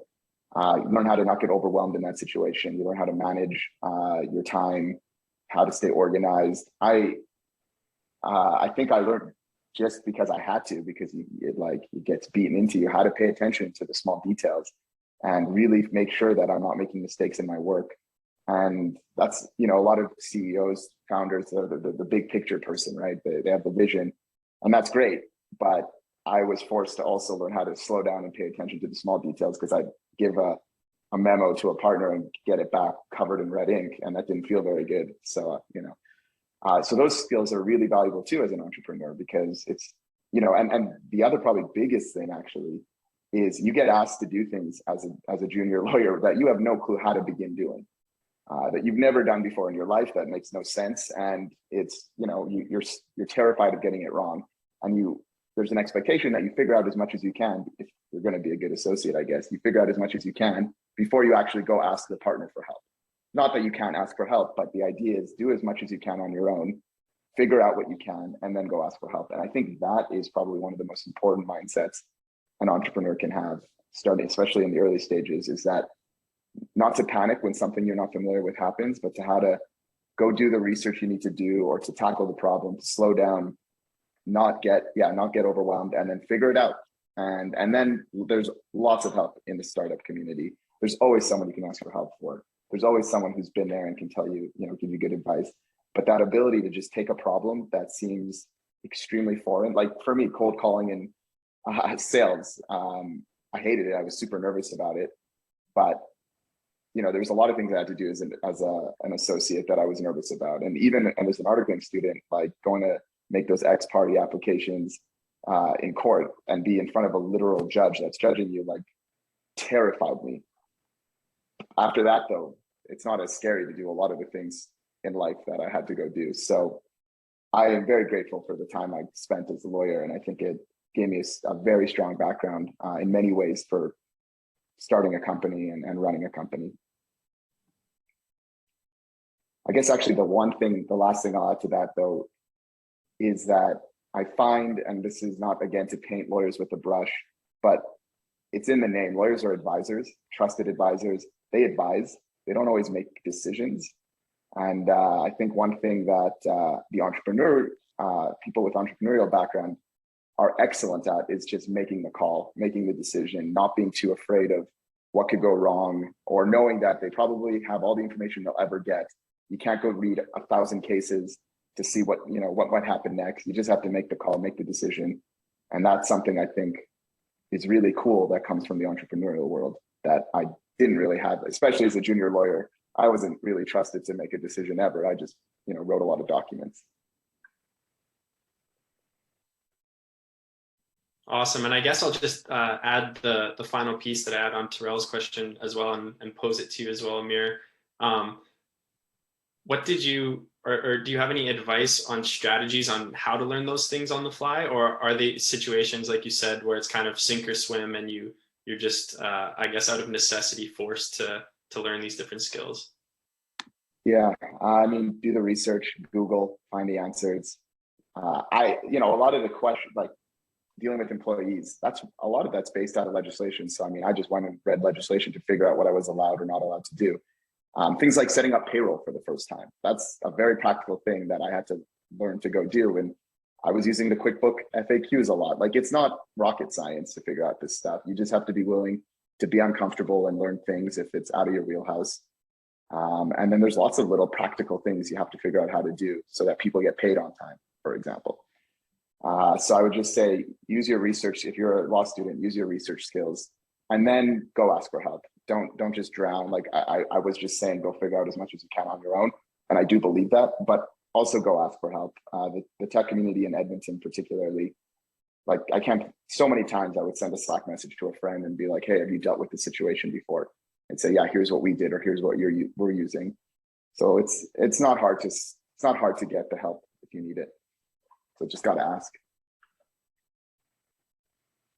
Awesome. Thanks a lot. That's great advice. Mike, maybe now I'll pass the same question over to you. What are some of the concepts from your formal training that you found were really beneficial to starting a business, either educationally or otherwise? And what are some of the skills that you had to learn more on the fly?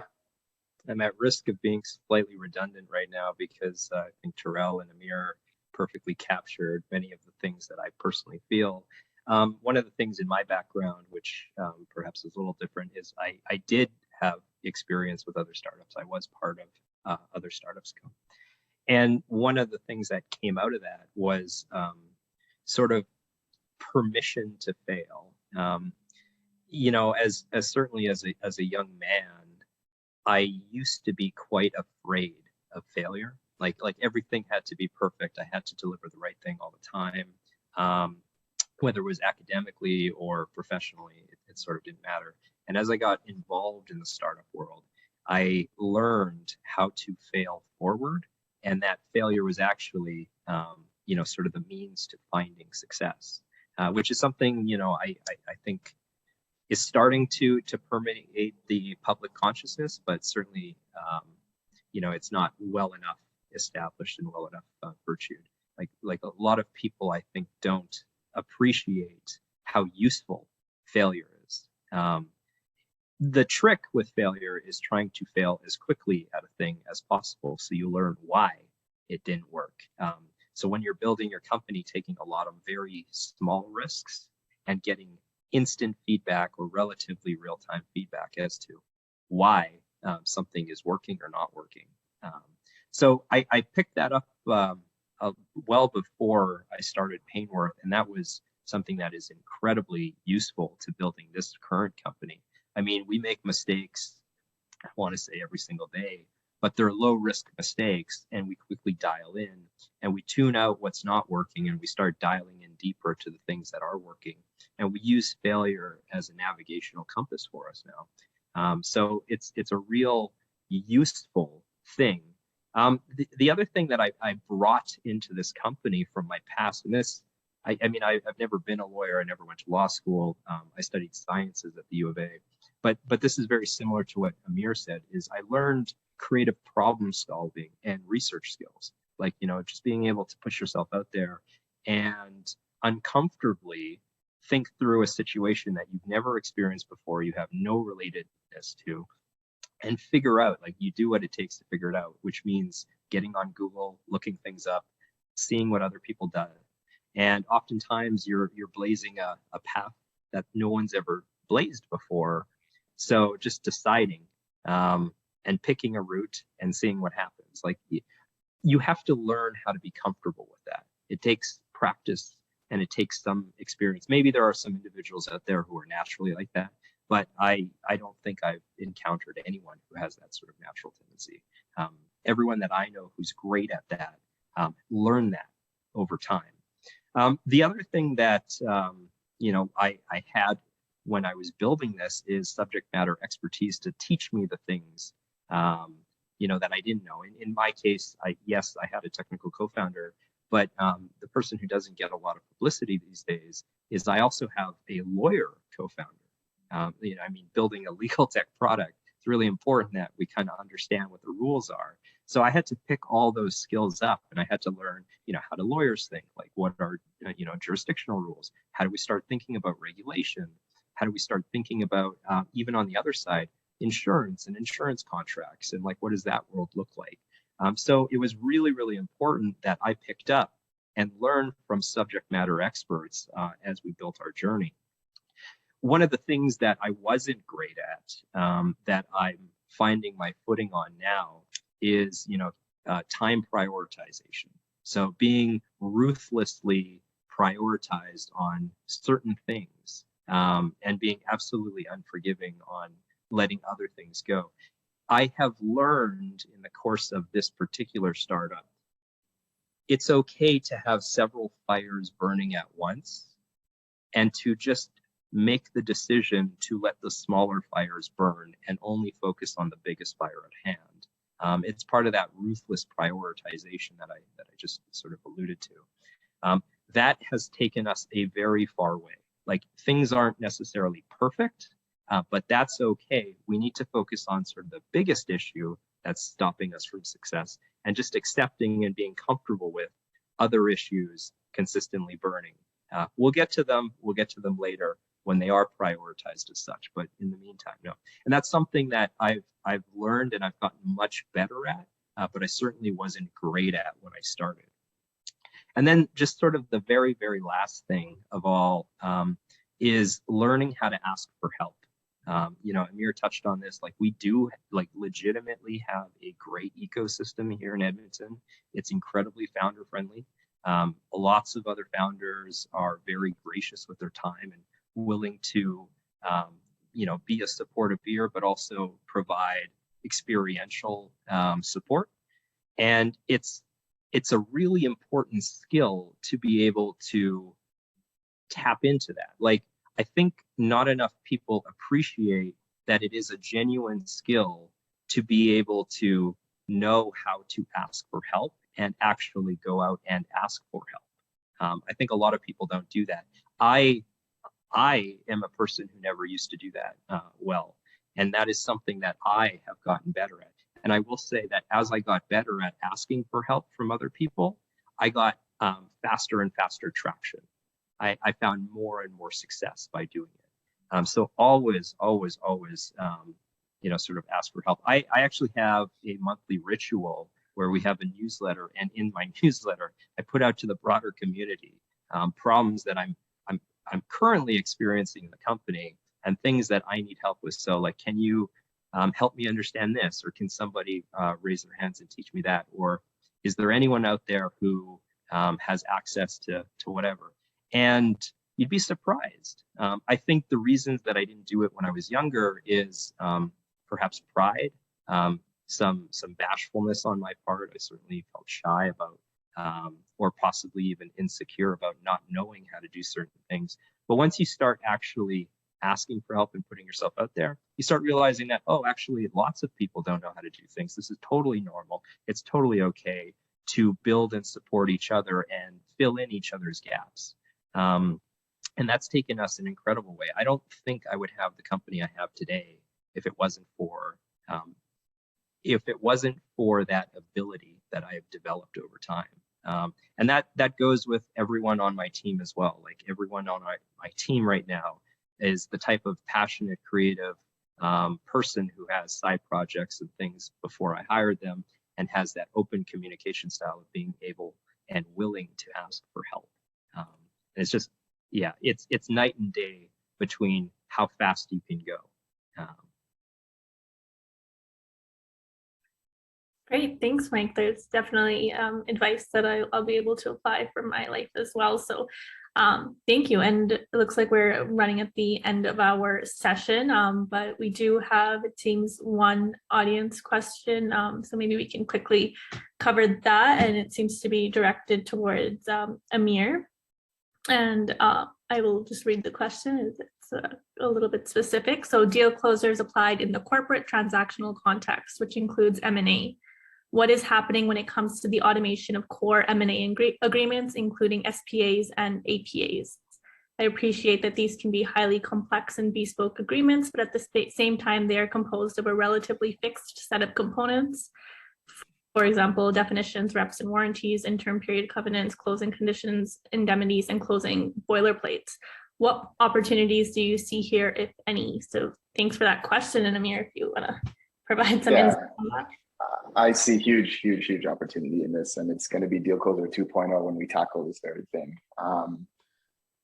So, I mean, the comment nailed it. Like, there's a lot that is very standard from deal to deal, and then there's some stuff that changes, some particular details like the parties, the dates, share prices, whatever else. So being able to take that and turn that into a template, and then launch a template and fill in the variables automatically is the biggest thing we're working on this year, and it'll be ready in phases. So already the first phase will be out pretty soon, and our whole templating system will be ready probably by the summertime. So I won't say much more on it than that. And then we have even more plans after that with this. And so whoever asked the question, if they want to hear it, talk about it more, I'm happy they can get in touch with me. I don't want to say too much more because this is confidential stuff on our roadmap, but I will just say that we'll be going from deal closer 1.0 to 2.0 with this very thing that was asked about. So I'll leave it at that probably. Great, thanks, Amir. Yeah, so it looks like we are at the end of our session. So just wanted to give you guys a huge thank you again, Mike, Amir, and Terrell, for being here. It was really, really insightful. I got a lot out of the experience, and I'm sure everyone else did as well. And again, thanks to Tyler for organizing this whole conference. It has been a great time, so thanks again. Thanks, guys. Thanks, everyone. Thank you, everyone.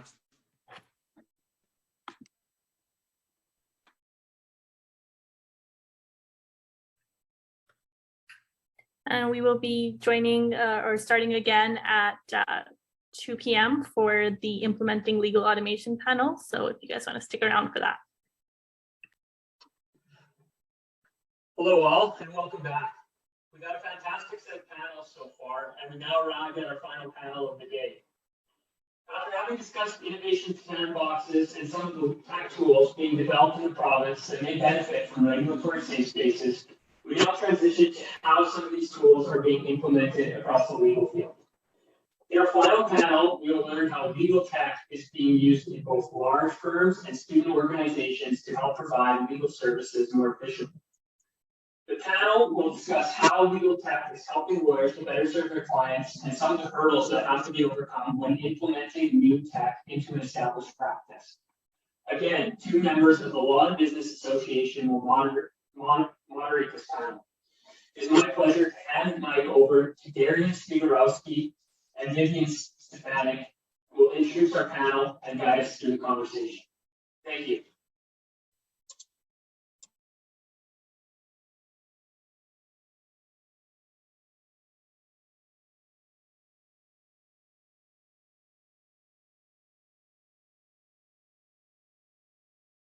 Perfect. So thank you, Tyler.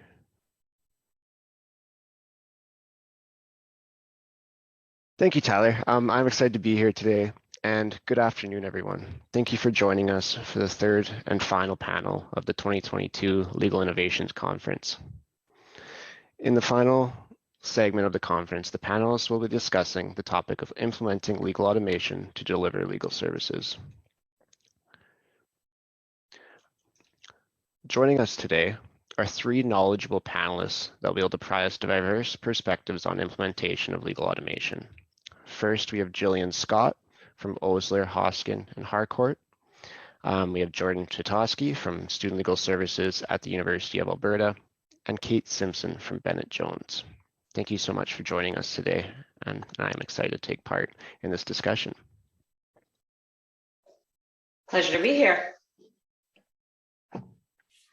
Happy to be here today. Thanks for the invitation. Okay, thank you, Darian. So I guess we'll just get started with the first set of questions. So I'll start with you, Jillian. So as I understand, you're currently a partner in innovative products at Osler after spending over 15 years as a commercial litigator. What drew you to that role and what motivated you to make the shift? So I would be a liar if I said that this was my career plan to end up where I am. Things happened very organically. I had a lot of different and fun experiences. I litigated for 15 years in the traditional way as an associate and then as a partner. I then moved to the business side of the firm where I worked in client relations, pitching, pricing, and starting to build innovative products and different ways of offering services to our clients. And in the fall of 2019, had the opportunity to move over to doing products full-time. It's a role I created. So being partner innovative products is just something I basically made up, but essentially what it does is it's running the lines of service of our productized legal services. So we've packaged together certain offerings for our clients that we're able to scale through technology, and I lead those business lines. And how I got there was a bit of a meandering path. Why I love it and why it's great to be there is because essentially I get to run a whole bunch of small startups within the structure of an established law firm. So in a lot of ways, I have the best of both worlds. Of course, that's not without its problems as well. Some square peg, round hole things. Osler is as far as you could get from a startup, but that's energizing to me, and that's how I am where I am. Wonderful, thank you. Moving on to Jordan. So you recently led the charge in transitioning SLS to using the Clio platform to help manage client intake and day-to-day operations. What spurred this move and what made you volunteer for such a huge undertaking? So this is something that's kind of been discussed with the SLS board and the various management teams that come in every year about something that they wanted to do, but it never actually took that next step. It was a very large project. Student Legal Services handles a lot of files, and every year the management team changes over. And that was the biggest, well, like one of the major issues is that every November there's another election and our entire management team changes. So all of the previous year's projects now have to be transitioned to those new members. And something like setting up a major database or any online file management software isn't something that really happens overnight. Technology takes quite a while to implement. So that was part of the reason why it took a while to get to that point. And then being one of the coordinators for the projects, I kind of just took it upon myself to actually give it that final push to do all of the research and implementation for it and actually get Clio set up for Student Legal Services. Great, well, congratulations to you for taking that on. So we've mentioned Clio as well, we've kind of introduced Clio as a useful tool in the legal practice. Jillian, could you give us kind of a brief overview of the tools that you use at Osler? Oh, wow. I don't know if I can give you a brief overview. So, but at Osler, we use a number of legal technologies. We have two captive alternative legal service providers. And basically what those are two separate functioning businesses, one that supports transactions. So they use all sorts of legal technologies that are used in M&A transactions around closings. So things like closing folders is the name of one technology that they would use. They also use an AI tool, Kira, for a lot of the due diligence review, where, for example, in one of our other ALSPs, the other one also works disputes that supports our litigation. They use Relativity, which is a document review software for disputes purposes. And then we have much smaller pieces of technology that we use. SiteWrite in litigation, something that helps set up the automation of cites in documents in your factums and briefs of authorities. That's something that we use. There's a tool called Litigaze that I'm super excited about, which is very small as of yet, but it's a legal tech that helps you weigh decision-making in litigation and probabilities. So we use that. And there are other technologies that are certainly not legal tech specific, but that we also leverage. UiPath, or building and using bots to try and accomplish some of the very repeatable legal work we have. That's a tool that we've been using. So it really runs the spectrum. Great, thank you for giving us a little introduction to that. Well, we have Kate here today now. So Kate, I understand that your current title is National Director of Knowledge and Practice Innovation. Could you tell us a little bit about your journey to the position and what drew you to that role? And similarly, maybe you can add on to Jillian's point here and tell us a bit about the tools that Bennett Jones uses in their legal practice. Yes, of course. Thank you very much. And apologies for turning up late. That would be tech issues at a law firm. But glad to be here. So yes, I joined Bennett Jones 7 years ago. I started my career back in England, hence the accent, and did law degree and the postgrad that you have to do there. But I didn't really like it. I didn't really enjoy it. And I was very lucky. I actually graduated at a time where, and it actually reminds me of the time that we're experiencing now. But I graduated at a time when that big digital bubble back in the 90s hadn't yet burst. And there are all these great new jobs being delivered by the internet. And so I was very lucky to join kind of an internet-based legal publishing company back in the UK, very entrepreneurial, very much a startup. And so I started my career at a legal startup. And so ever since then, I've had a kind of entrepreneurial kind of mindset. At the moment, I would call myself an intrapreneur, so internally trying to push new ways of thinking about things. Some people think that one kind of falls back into a job like this. I feel like I've I prefer the phrase like I grew into it, because it didn't exist. And so we've all just made it up, just like Gillian was saying. She made up her own new role at a law firm. And I think that's what reminds me of back in the 90s. There are opportunities now to redefine what it is that we do.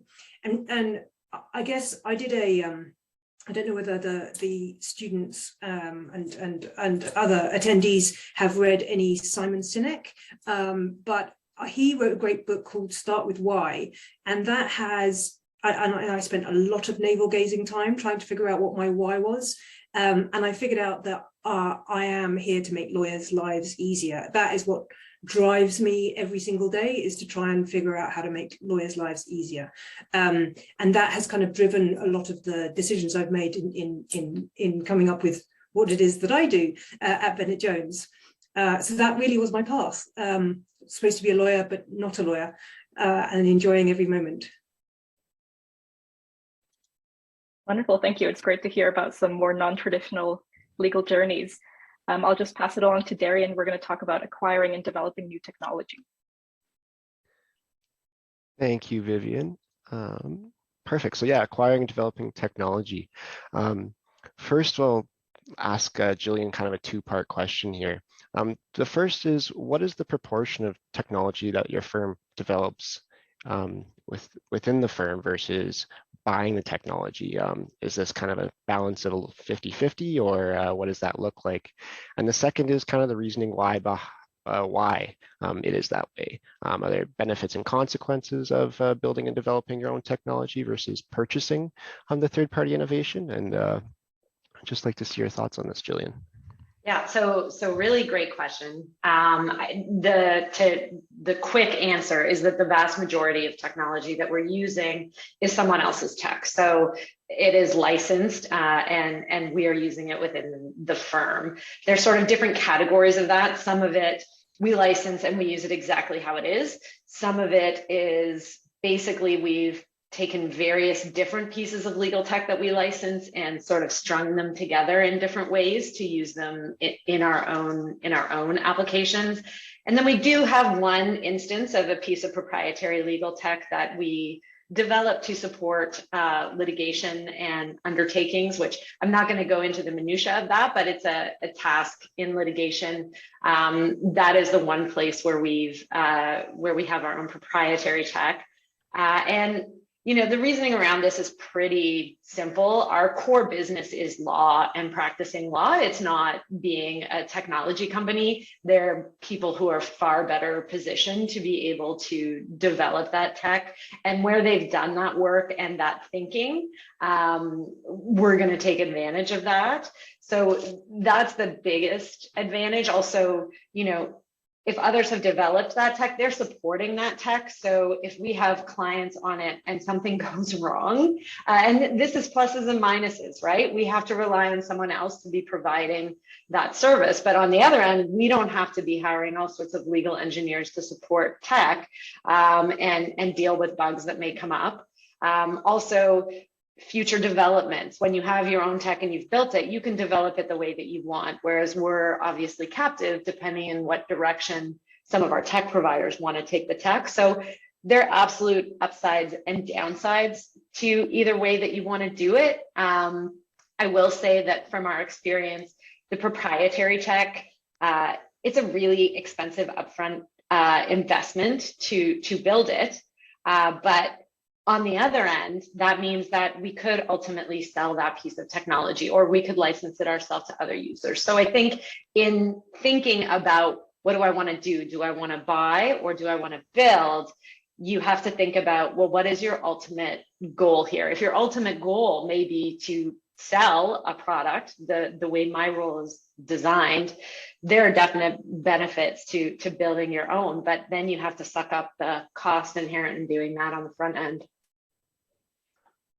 Wonderful. Thank you, Jillian. That was a very complete answer. So I would also like to pose this question to Kate, if she has anything else to add regarding their proportion of technology developed within their firm versus purchased technology, and kind of her opinion on the benefits and consequences of each. Yeah, it's pretty much the same. I think, as Jillian rightly said, building technology is really not the core competency of a law firm. We deliver legal advice. So we're obviously interested in delivering different forms of legal advice. But at the moment, a lot of those delivery tools and systems are, licensed. So an example of that is we have a platform called Bennett Jones Collaborate. It is provided by HiQ, which got recently bought by Thomson Reuters, and it is a client extranet tool. It reminds me a bit of like SharePoint, but built for law firms. So it is the one example where we kind of do build in that, like SharePoint, you get SharePoint developers and you have a vanilla platform, if you like, and you have internal developers that build unique sites for our clients using the tools that are already delivered for you. So it's a kind of, I guess you might call it a low-code platform, and it means that people in my team can build client solutions using that platform. So that is the one that kind of crosses, you could maybe say we develop, but most of them we like to buy off the shelf. But an important piece, I think, is the is you need IT. We work very closely with IT to integrate those tools into workflow, because and I think we'll get on to adoption challenges later on, but I think one of the challenges is actually embedding a lot of the internal workflows. So that's not the client solutions, but the internal developed solutions. Getting them embedded into the workflow just means that lawyers are going to use them kind of more naturally, rather than having to encourage them to open this other system to actually get their job done. And we rely very heavily on IT to help us develop those integrations between the systems that we provide for our internal lawyers. Wonderful. Thank you so much, Kate. Here we're going to transition more into the pure acquisition of technology. So I'm going to ask Jordan here, how did Student Legal Services become interested in Clio? Can you speak on like what drew you to the product, some of the discussions that maybe occurred ahead of time, and kind of then what led to SLS executives giving the go-ahead to implement it in the end?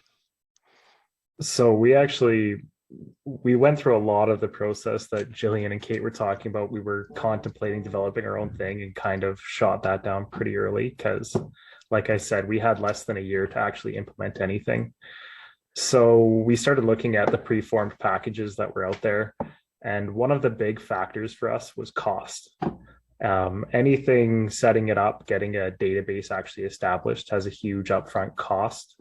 And so that pushed us away from a few products. And then a few others, it was to do with the actual user friendliness of the product. Many people in law aren't always, they're not coming from a background where computers are something that is used every single day, that we're not programmers, right? Whereas in other fields like engineering, you can expect individuals to have a bit of background knowledge. So we wanted something that was going to be really user friendly in the end. So from one year to the next, we could pass on just a few little documents that basically run you through how to do everything in Clio. And Clio was the only thing we found that would really work for that. So then we brought that to our actual board of directors. And funny enough, one of the board members was actually using Clio. So as soon as he heard that, he just jumped right on it, said, yes, go for it. I love the software. It's very user friendly. And for students, it would be something that would be a great product to use. And then as we looked more into it, for solo practitioners and things of that nature, it doesn't have too much of an upfront cost. It's got monthly subscription fees like many of the other programs, but it was something that fit very well for that student organization and the quick turnover aspect that we had to deal with. Wonderful. So it sounds like a great way forward for some people, or for some solo practitioners and smaller firms if they want to do some automation. So now I'll kind of pose the question similar to Kate, but for when you're deciding to license technologies, that seems to be the main way about going about or using a third-party technology. Do you recall your first interactions with some companies? What maybe brought you towards those products, or how did you hear about them? Was there maybe like a demo period you got to test out first? Or like, what are some general things you look for when choosing third-party technology tools to adopt?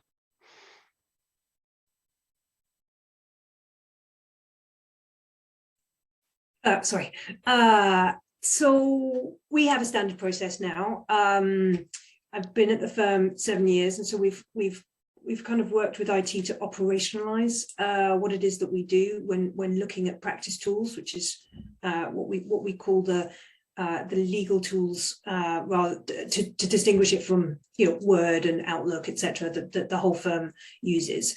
And these practice tools are very different from IT. So they are not, and they have a different definition of success. So the success isn't that every single person at the firm uses it or adopts it, right? We're talking about a small select group that that at a certain point during a deal or during a case, that they would get more benefit from actually using that tool. And so by defining success that way, I think we're looking at smaller groups within the firm and their workflows. But the very first thing that we do is identify a pain point. If the lawyers aren't complaining that this is a thing that drives them crazy, then then it's a much harder adoption process. Every time we think about a practice tool and whether to bring it into the firm, we're thinking long term. We're thinking, how do we get this used and adopted, as in embraced by the lawyers, because that is the ultimate aim. We can't just buy it, and that's the definition of success. So what we're thinking about is if lawyers are already struggling with something or doing it in a very manual and inefficient way, then that offers up an opportunity to replace it with an automated solution. So I'm in my second year at the firm, I bought two new innovative technology tools. That was Closing Folders and Kira in the same year. I don't think I made best friends with my CTO in my second year buying two very new tools, but thank goodness we did. At the beginning of the pandemic, we had, I reckon, half of our deals being driven through Closing Folders. But as soon as we moved to remote working, suddenly that shot up to 70 to 80% of all deals. And that's because it's a virtual way of, for Closing Folders for closing deals, and for Kira for running the due diligence or the contract review process. And rather than having to be in the office, you could do it from home. And so suddenly the old way of delivering that became left of the office. So the usage there really rocketed up. But up until that point, it was a very slow rollout. And I think that rollout, I usually say that each tool has a very different playbook for that purchasing, for the pilot that we always do, but usually it starts with a KM demo. I will have heard about it. I would have gone to, I don't know whether you know this site, legaltechnologyhub.com.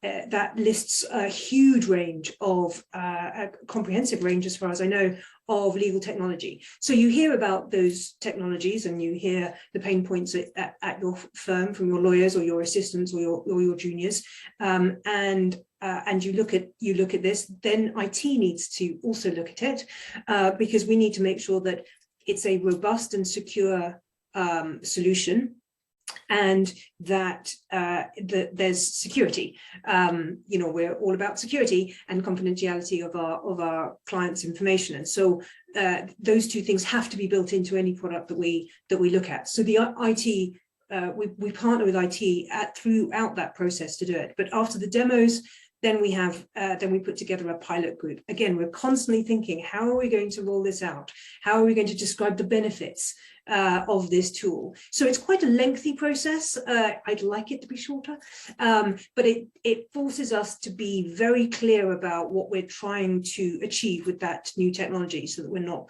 willy-nilly just spending the firm's money on whatever takes our fancy. Not that that's what I really want to do, but it is there is a lot of technology out there, and so we need to make sure that each purchase we make has intention behind it, and business case reasons set out very clearly. So it's quite a formal process now that we've got there, but it helps the relationship with IT, and it means that I can budget each year for the different technology tools that I'm looking to investigate each year.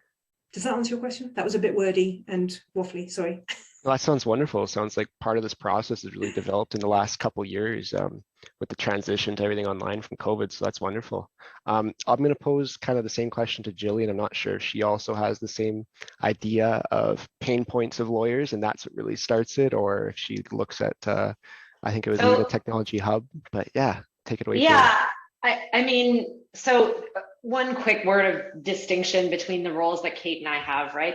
At Osler, there is a Kate, his name is Simon, and his focus, as Kate's is as she said before, making lawyers' jobs easier, making lawyers happy, right? My focus is external. It's like, Yeah, like, yes, very happy to have those things happen, but I am concerned about making the client's life easier and things easier for the client. So when I'm assessing and the types of technology I'm assessing, it's for different cases, and the tech I'm looking to use or build is put together in building blocks is to try and drive direct revenue, because our clients are going to purchase it as a package, whereas a lot of what Kate is doing will absolutely impact revenue by improving efficiencies or abilities to do greater work or work in a better way. But it's a bit of a different lens. And on, you know, things I could add from my perspective, I'm sure Kate will agree with this, but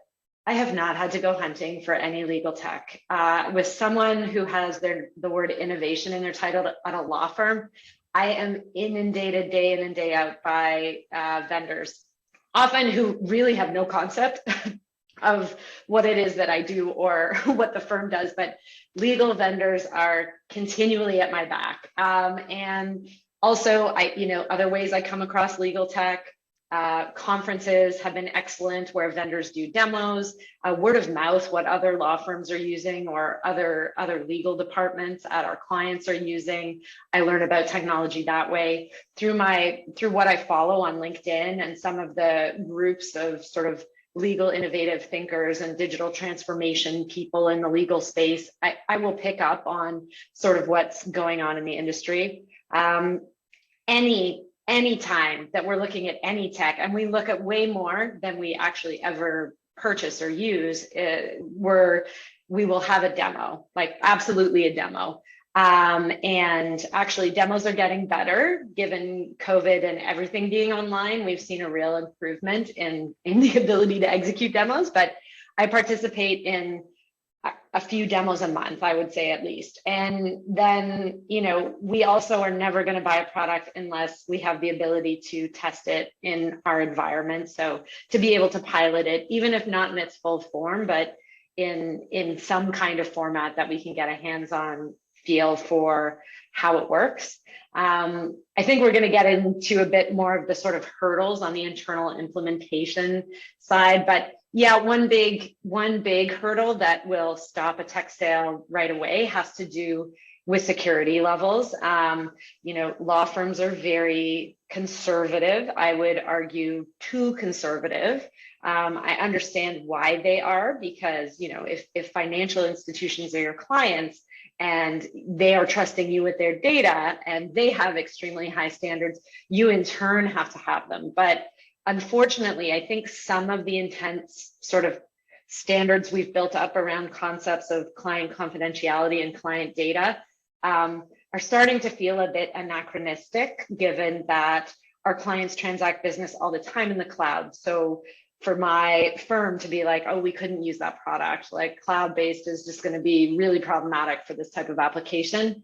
I just don't think that has a very long lifespan, and we're sort of moving out of that. But yeah, the security and technology piece will be key, and if it is in the cloud, where are your servers? There's just an intense and really boring amount of legal stuff around the parameters that we're going to require. And I don't want to put you all to sleep, but a lot of my job is reviewing agreements about this stuff and thinking to myself, wow, like there are a lot of hurdles to get law firms to be able to use technologies in the ways that they are intended to be used.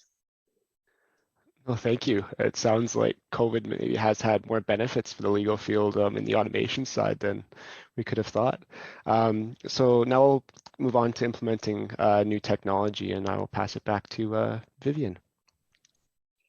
Great, thank you, Darian. So maybe we'll start with Kate. What have been some hurdles that you've faced around tech adoption at a large firm? And could you maybe comment on any perceived downsides of automation at a big law firm and whether partners are typically on board?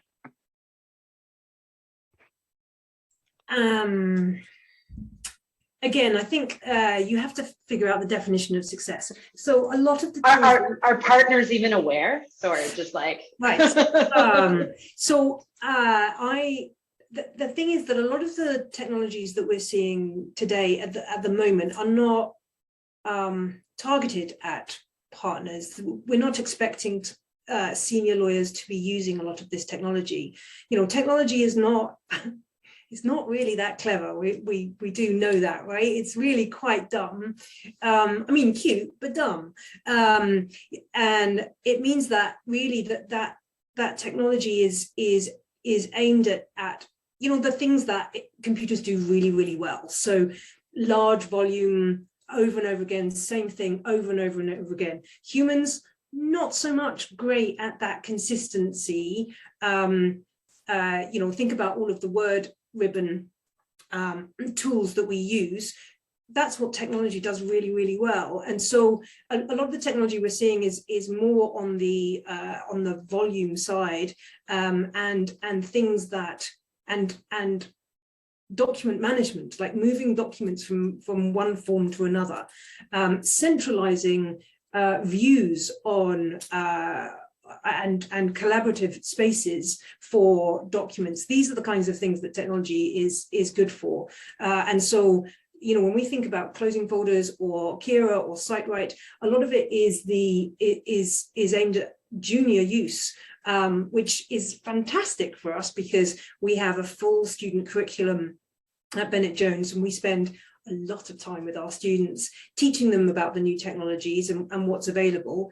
And we have a different messaging for the senior lawyers. What we try and encourage is that when delegating tasks to juniors, that you no longer tell them how to do it. You instead give them your expectation, what you would like to achieve at the other end, and it's up to then the junior to find out whether there's technology already at the firm that can do that task.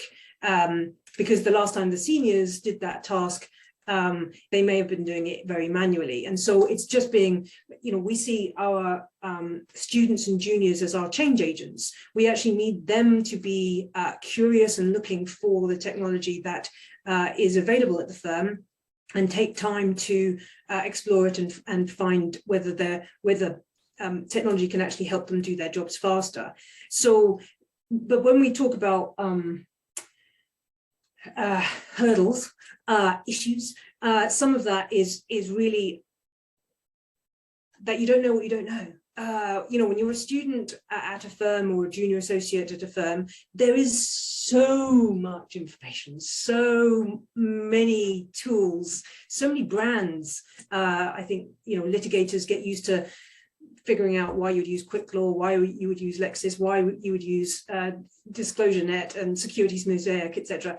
But there are so many brand names that you have to learn and figure out, well, what does Kira do? Because closing folders, you know, there's a big hint in the title. There's something about closings, whereas Kira, you just say, I have no idea what that does.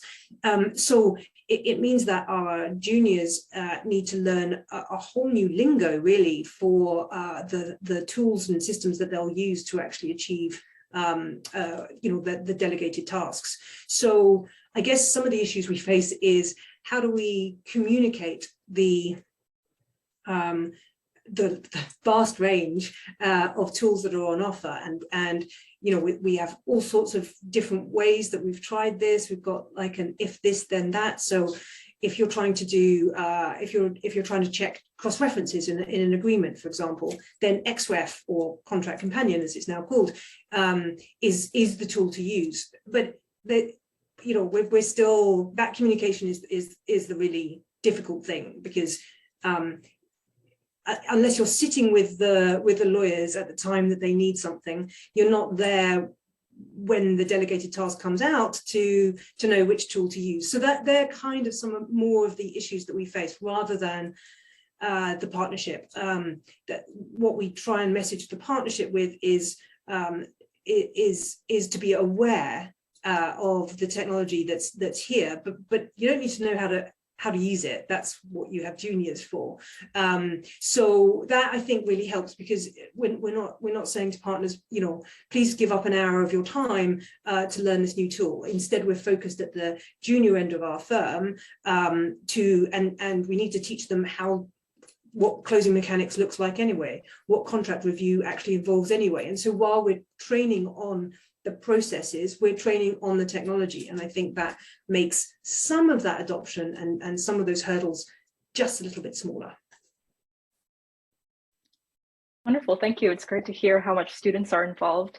Jillian, do you have anything to add to that? Do you have a different perspective? You could do a whole 3-hour session. You could do a whole conference on issues around implementation of legal tech in law firms. So many things. I think very quickly, I'd even say that our lawyers predominantly don't use our legal tech, not our typical associates or partners. Most of the tech use, the high volume users, are in our captive ALSPs. So there are staff expert lawyers who use these tools all the time. What is critical to me, though, is that my associates and hopefully partners as well understand what legal tech we have and what it does, just at a 1, 2, 3 kindergarten level. Because once their brains understand what the legal tech can do, they can think about different things it could solve for them. So we need to know, they're the ones doing the work all the time. If they know there's a tool that does X, then they're more likely to come and ask, could we use that tool, or how might that work, or here is my problem. So education, I would say, is key. We had an internal webinar survey review last summer on our legal tech, and it was one of the biggest attended sessions, and preparing for it was hilarious because all of our people who work in this every day, I just had to keep saying, you got to dumb it down, you got to make it higher level, just what big picture does this do and what is its potential. Lawyers are incredibly smart people. I am not belittling them at all. You just have to give them the pieces so that they think about how you might put those together. So we also do have some lawyers who are passionate and very interested about and engage closely with legal tech. But again, I would say that's not the core of their job. Ideally, legal tech should be relatively invisible to them. Just the way they work should be easier. But big challenges, security. We talked about integration with our existing systems. That can be a key one. I think change management is clearly the biggest hurdle. It's just lawyers are used to the way they do things, and they're incredibly busy people. So trying to move that ship and get them to consider something else is difficult. I don't know if you've seen, and apologies because it would be far better with an image, but there's a very classic cartoon that goes around the innovation loop all the time in law firms, but it's a cartoon depicting 2 cavemen with a wheelbarrow with square wheels, and they're sweating and pushing the wheelbarrow and clearly under great stress. And then there's another caveman running up with a round wheel being like, hey guys, hey, and they're go away, we don't have time for this, we're too busy. And so that is, I think, how a lot of us feel all the time, because we're guys, we can make things easier. But in order to get the bandwidth, to get on their agenda, to have their attention, to engage can be the biggest challenge. So trying to make opportunities for that ends up being a really big part of the role. And your best to try and work with those who are most interested in working with you. There are a whole group of lawyers that I'm not going to bother to try and engage. It is not worth the time. If I can focus on ones who will see immediate benefit and who are interested, hopefully they will promote their own use of certain tools and tech and their experiences, and word of mouth will grow that usage. Great, thank you for sharing that wheelbarrow analogy. It was great. Jordan, I'd like to hear from your perspective. Did you encounter any bumps in the road in implementing Clio? And you also alluded to some budget restraints. Did that present any issues that you think are unique to student organizations or smaller firms? Yeah, for student organizations, it definitely has a major impact, especially SLS, because just by nature, we don't charge our clients for anything. So we operate completely off of either donations from the public or our other funding streams that SLS has. And those are very restrained funds. So Initially, when I started looking into this project, we had a budget constraint of $0 if possible, which is basically an astronomical task. So that led to so many issues, because now all of a sudden, instead of being able to hire someone else to set things up for us and actually get the ball rolling, everything has to be done by us. So every step of the way had to be internally set up. It's nice that it was done that way, because now everything operates how we want it to. And it seems to me to flow quite nicely. I don't have the same perspective of the students that are using it, though, as if an issue comes up, I was the one that created it, so I should know how to fix it and get around it. So there's hurdles now of training all the students to make sure that they understand the process and the procedures of how things need to be used. With any form of software technology that you're using, it's not always straightforward when you think it is. And I think that's the biggest thing that I keep finding every day is new issues come out for things that to me seem very direct, but I can easily see how someone else doesn't view it in the same method as me. So setting up procedures, writing things down, doing Zoom meetings with individuals now has made it a lot easier, but there's that huge training aspect that's been a major, major hurdle for us. Great, thank you for sharing. And then do you find that clients have noticed any difference on the service end after implementing Clio, or do you think most of the benefits are realized kind of behind the scenes on an operational level? So that was actually one of the major things for me is we were right at the start of the pandemic when I really started pushing Clio. And it's really helped our clients more than it's helped the students. Before, we used to have client meetings in office, in person. The pandemic hit. There were all of a sudden all these new restrictions put in place. People couldn't come to our office. We were now having to meet people in the courthouse to get documents signed. Just basically everything had 3 extra steps we had to go through. And now with Clio, individuals that either can't make it to our office because of health concerns or because they're living in Leduc and they don't have access to a car and can't make it to our office, as long as they can get to a library, a smartphone, anywhere that they can use a computer, they can actually view the documents that we're sharing with them in a secured manner, sign them. We have records of how everything was signed, so we can ensure that we're protected.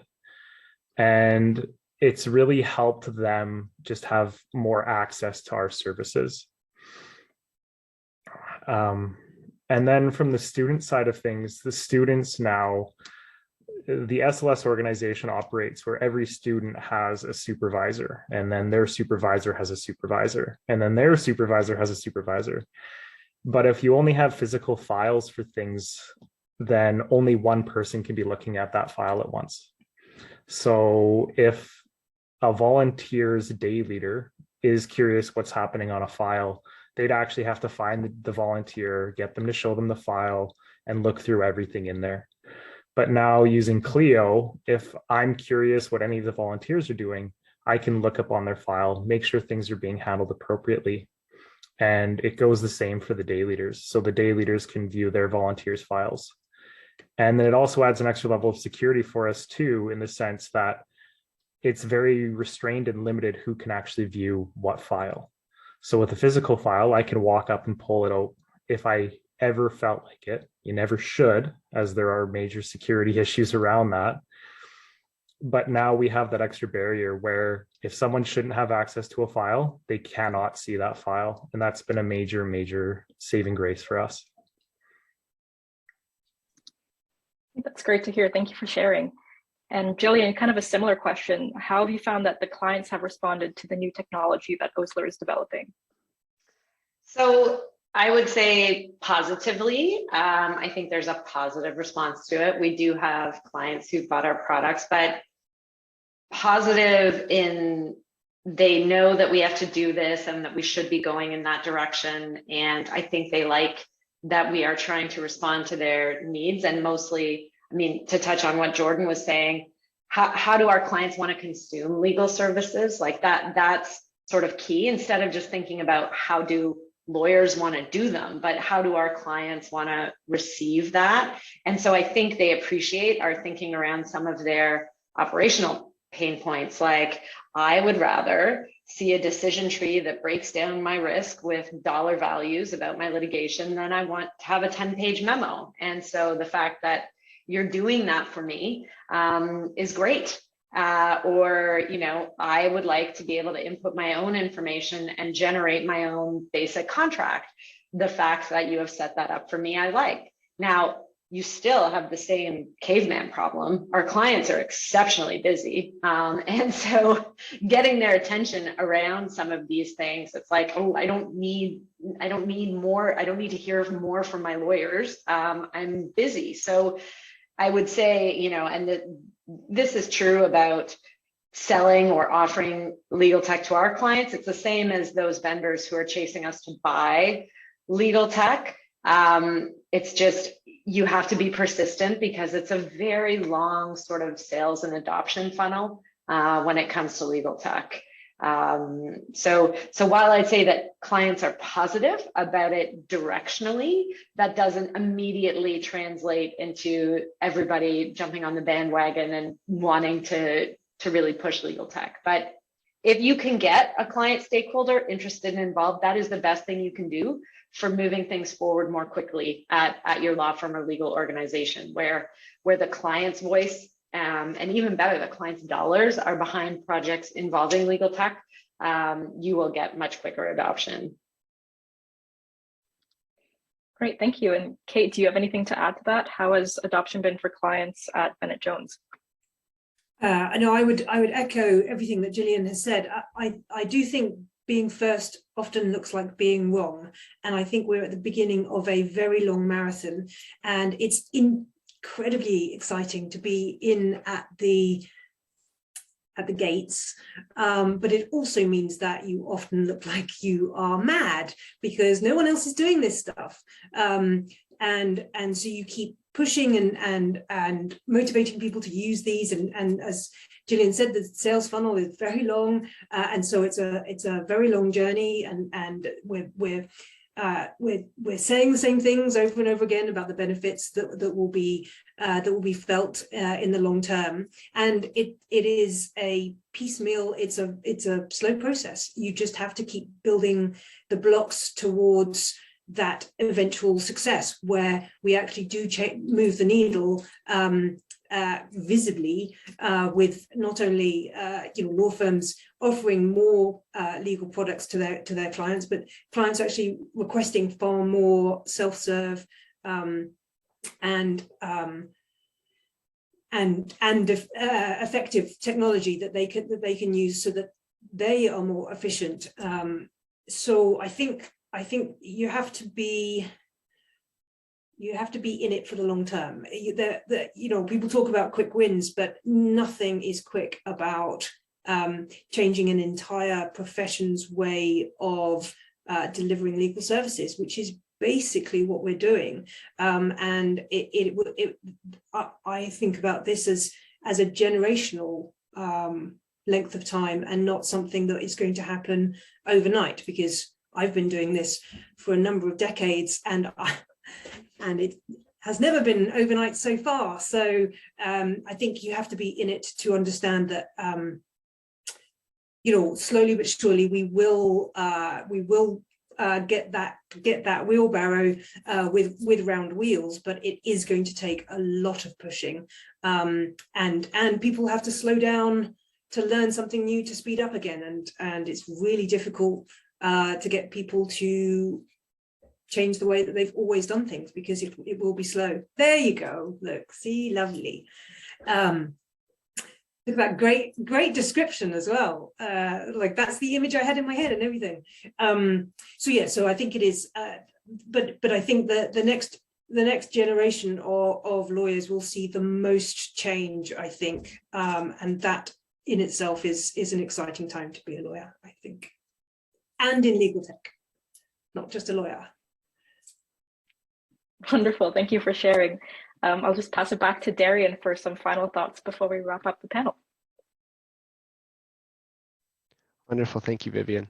So we might not cover all these final thoughts here, but just kind of touch on a few of them, given the amount of time we have left. This one's directed to Jillian and Kate. We'll start with Jillian first, but is there any advice for how young lawyers can encourage their law firm to adopt legal and innovative tools? I know earlier we discussed change management is a big hurdle. So if there's a young lawyer at a firm, how can they go about bringing these wonderful tools into the firm? I would say that it really may depend on the size of the firm. There are very different circumstances depending what you're dealing with. While smaller firms may have smaller budgets or may have done less in the technology sphere, they also have much greater flexibility, easier to turn a small ship than a large one. So your circumstances may be different. I think, as I said before, client drivers are very motivating. So if you're working on a file or you have an idea for how you might do something for a client and a client is on board, a law firm is more willing to look at that piece of technology. I think doing your homework, so staying on top of or being aware of what is going on in the industry, what technologies there are. I hate to say it, but no law firm wants to be first on anything. Every law firm wants to be second. So what you want to do is have a bit of a finger on the pulse of the market around you. If you can make a case that your buddies at another firm supporting clients are using a particular piece of technology, we're way behind that we don't have it. Those types of arguments can hold sway. And I'd say perseverance, right? Like square peg, round hole. Just expect that you're going to make your pitch and that it's going to go over not that well. Like it will not on first instance be like, hallelujah, yes, let's get that. You kind of have to keep at it. You have to build your case. You have to ask, I don't know, what is it in sales? You have to try 7 or 8 times before you get to a yes on an average. And so you have to persevere. So if you're going to be one of these people that ends up promoting legal tech or being in a role like me or like Kate, you're going to have to get used to rejection and be okay with that. Keep coming back and be convinced by your case. Wonderful, thank you. And then Kate, do you have anything you would like to add for how young lawyers can go about this? Yeah, so I've already talked about the change agents. I think the main advice I would say is you do not need to convince the rest of the firm. That really isn't the easiest thing to do. I think you need to take charge of your own career. And so by being curious about technology, find out what the firm actually offers, ask, don't wait to be told. I think those are you take charge. If you want to be a lawyer who is known as using the most efficient technology and is innovative, then that's your personal brand, and the firm will, almost all firms will help you try and achieve that, especially if they've got a KM and innovation department. So I think you have to create your own space for this, rather than you trying to lead an entire tanker, which is basically what law firms are, into a new direction. I think the more juniors and new professionals that we get on board that are pulling the firm in a certain direction, that's when we're going to get real change. But don't think that you need to do it alone. Wonderful. I love this ship analogy by both Jillian and Kate here on how a law firm operates. And then just for our final question, I know we're coming close to the end of time, but for Jordan, do you have any advice for solo practitioners or small law firms that are interested in automating some of their day-to-day processes? The main thing I would say is really don't be afraid of technology. It can sometimes feel like a daunting process to get into it and have everything set up. But a little bit of investment now, a little bit of time, a little bit of money can end up saving you hours or days in the future of doing the really mundane things. I know for student legal services, the biggest thing is instead of having to write out every single letter that we're sending, now you simply click a single button and the letter's generated for you. So those small time savers and setting things up like that now could potentially allow you to handle more clients in the future, which could offset the cost of any of this technology.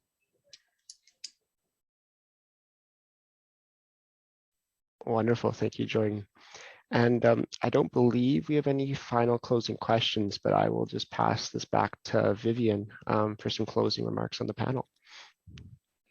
Sure, thanks, Darian. If anyone from the audience would like to ask any final questions, feel free to type that out in the chat box. But since it looks like there aren't any for now, I'd like to thank you, Jillian, Jordan, and Kate for joining us here this afternoon. It was a pleasure hearing from all of you. I've certainly learned a lot, and I'm sure everyone else in the audience has as well. So I'll just pass it back to Tyler, who's organized this conference, for some closing remarks.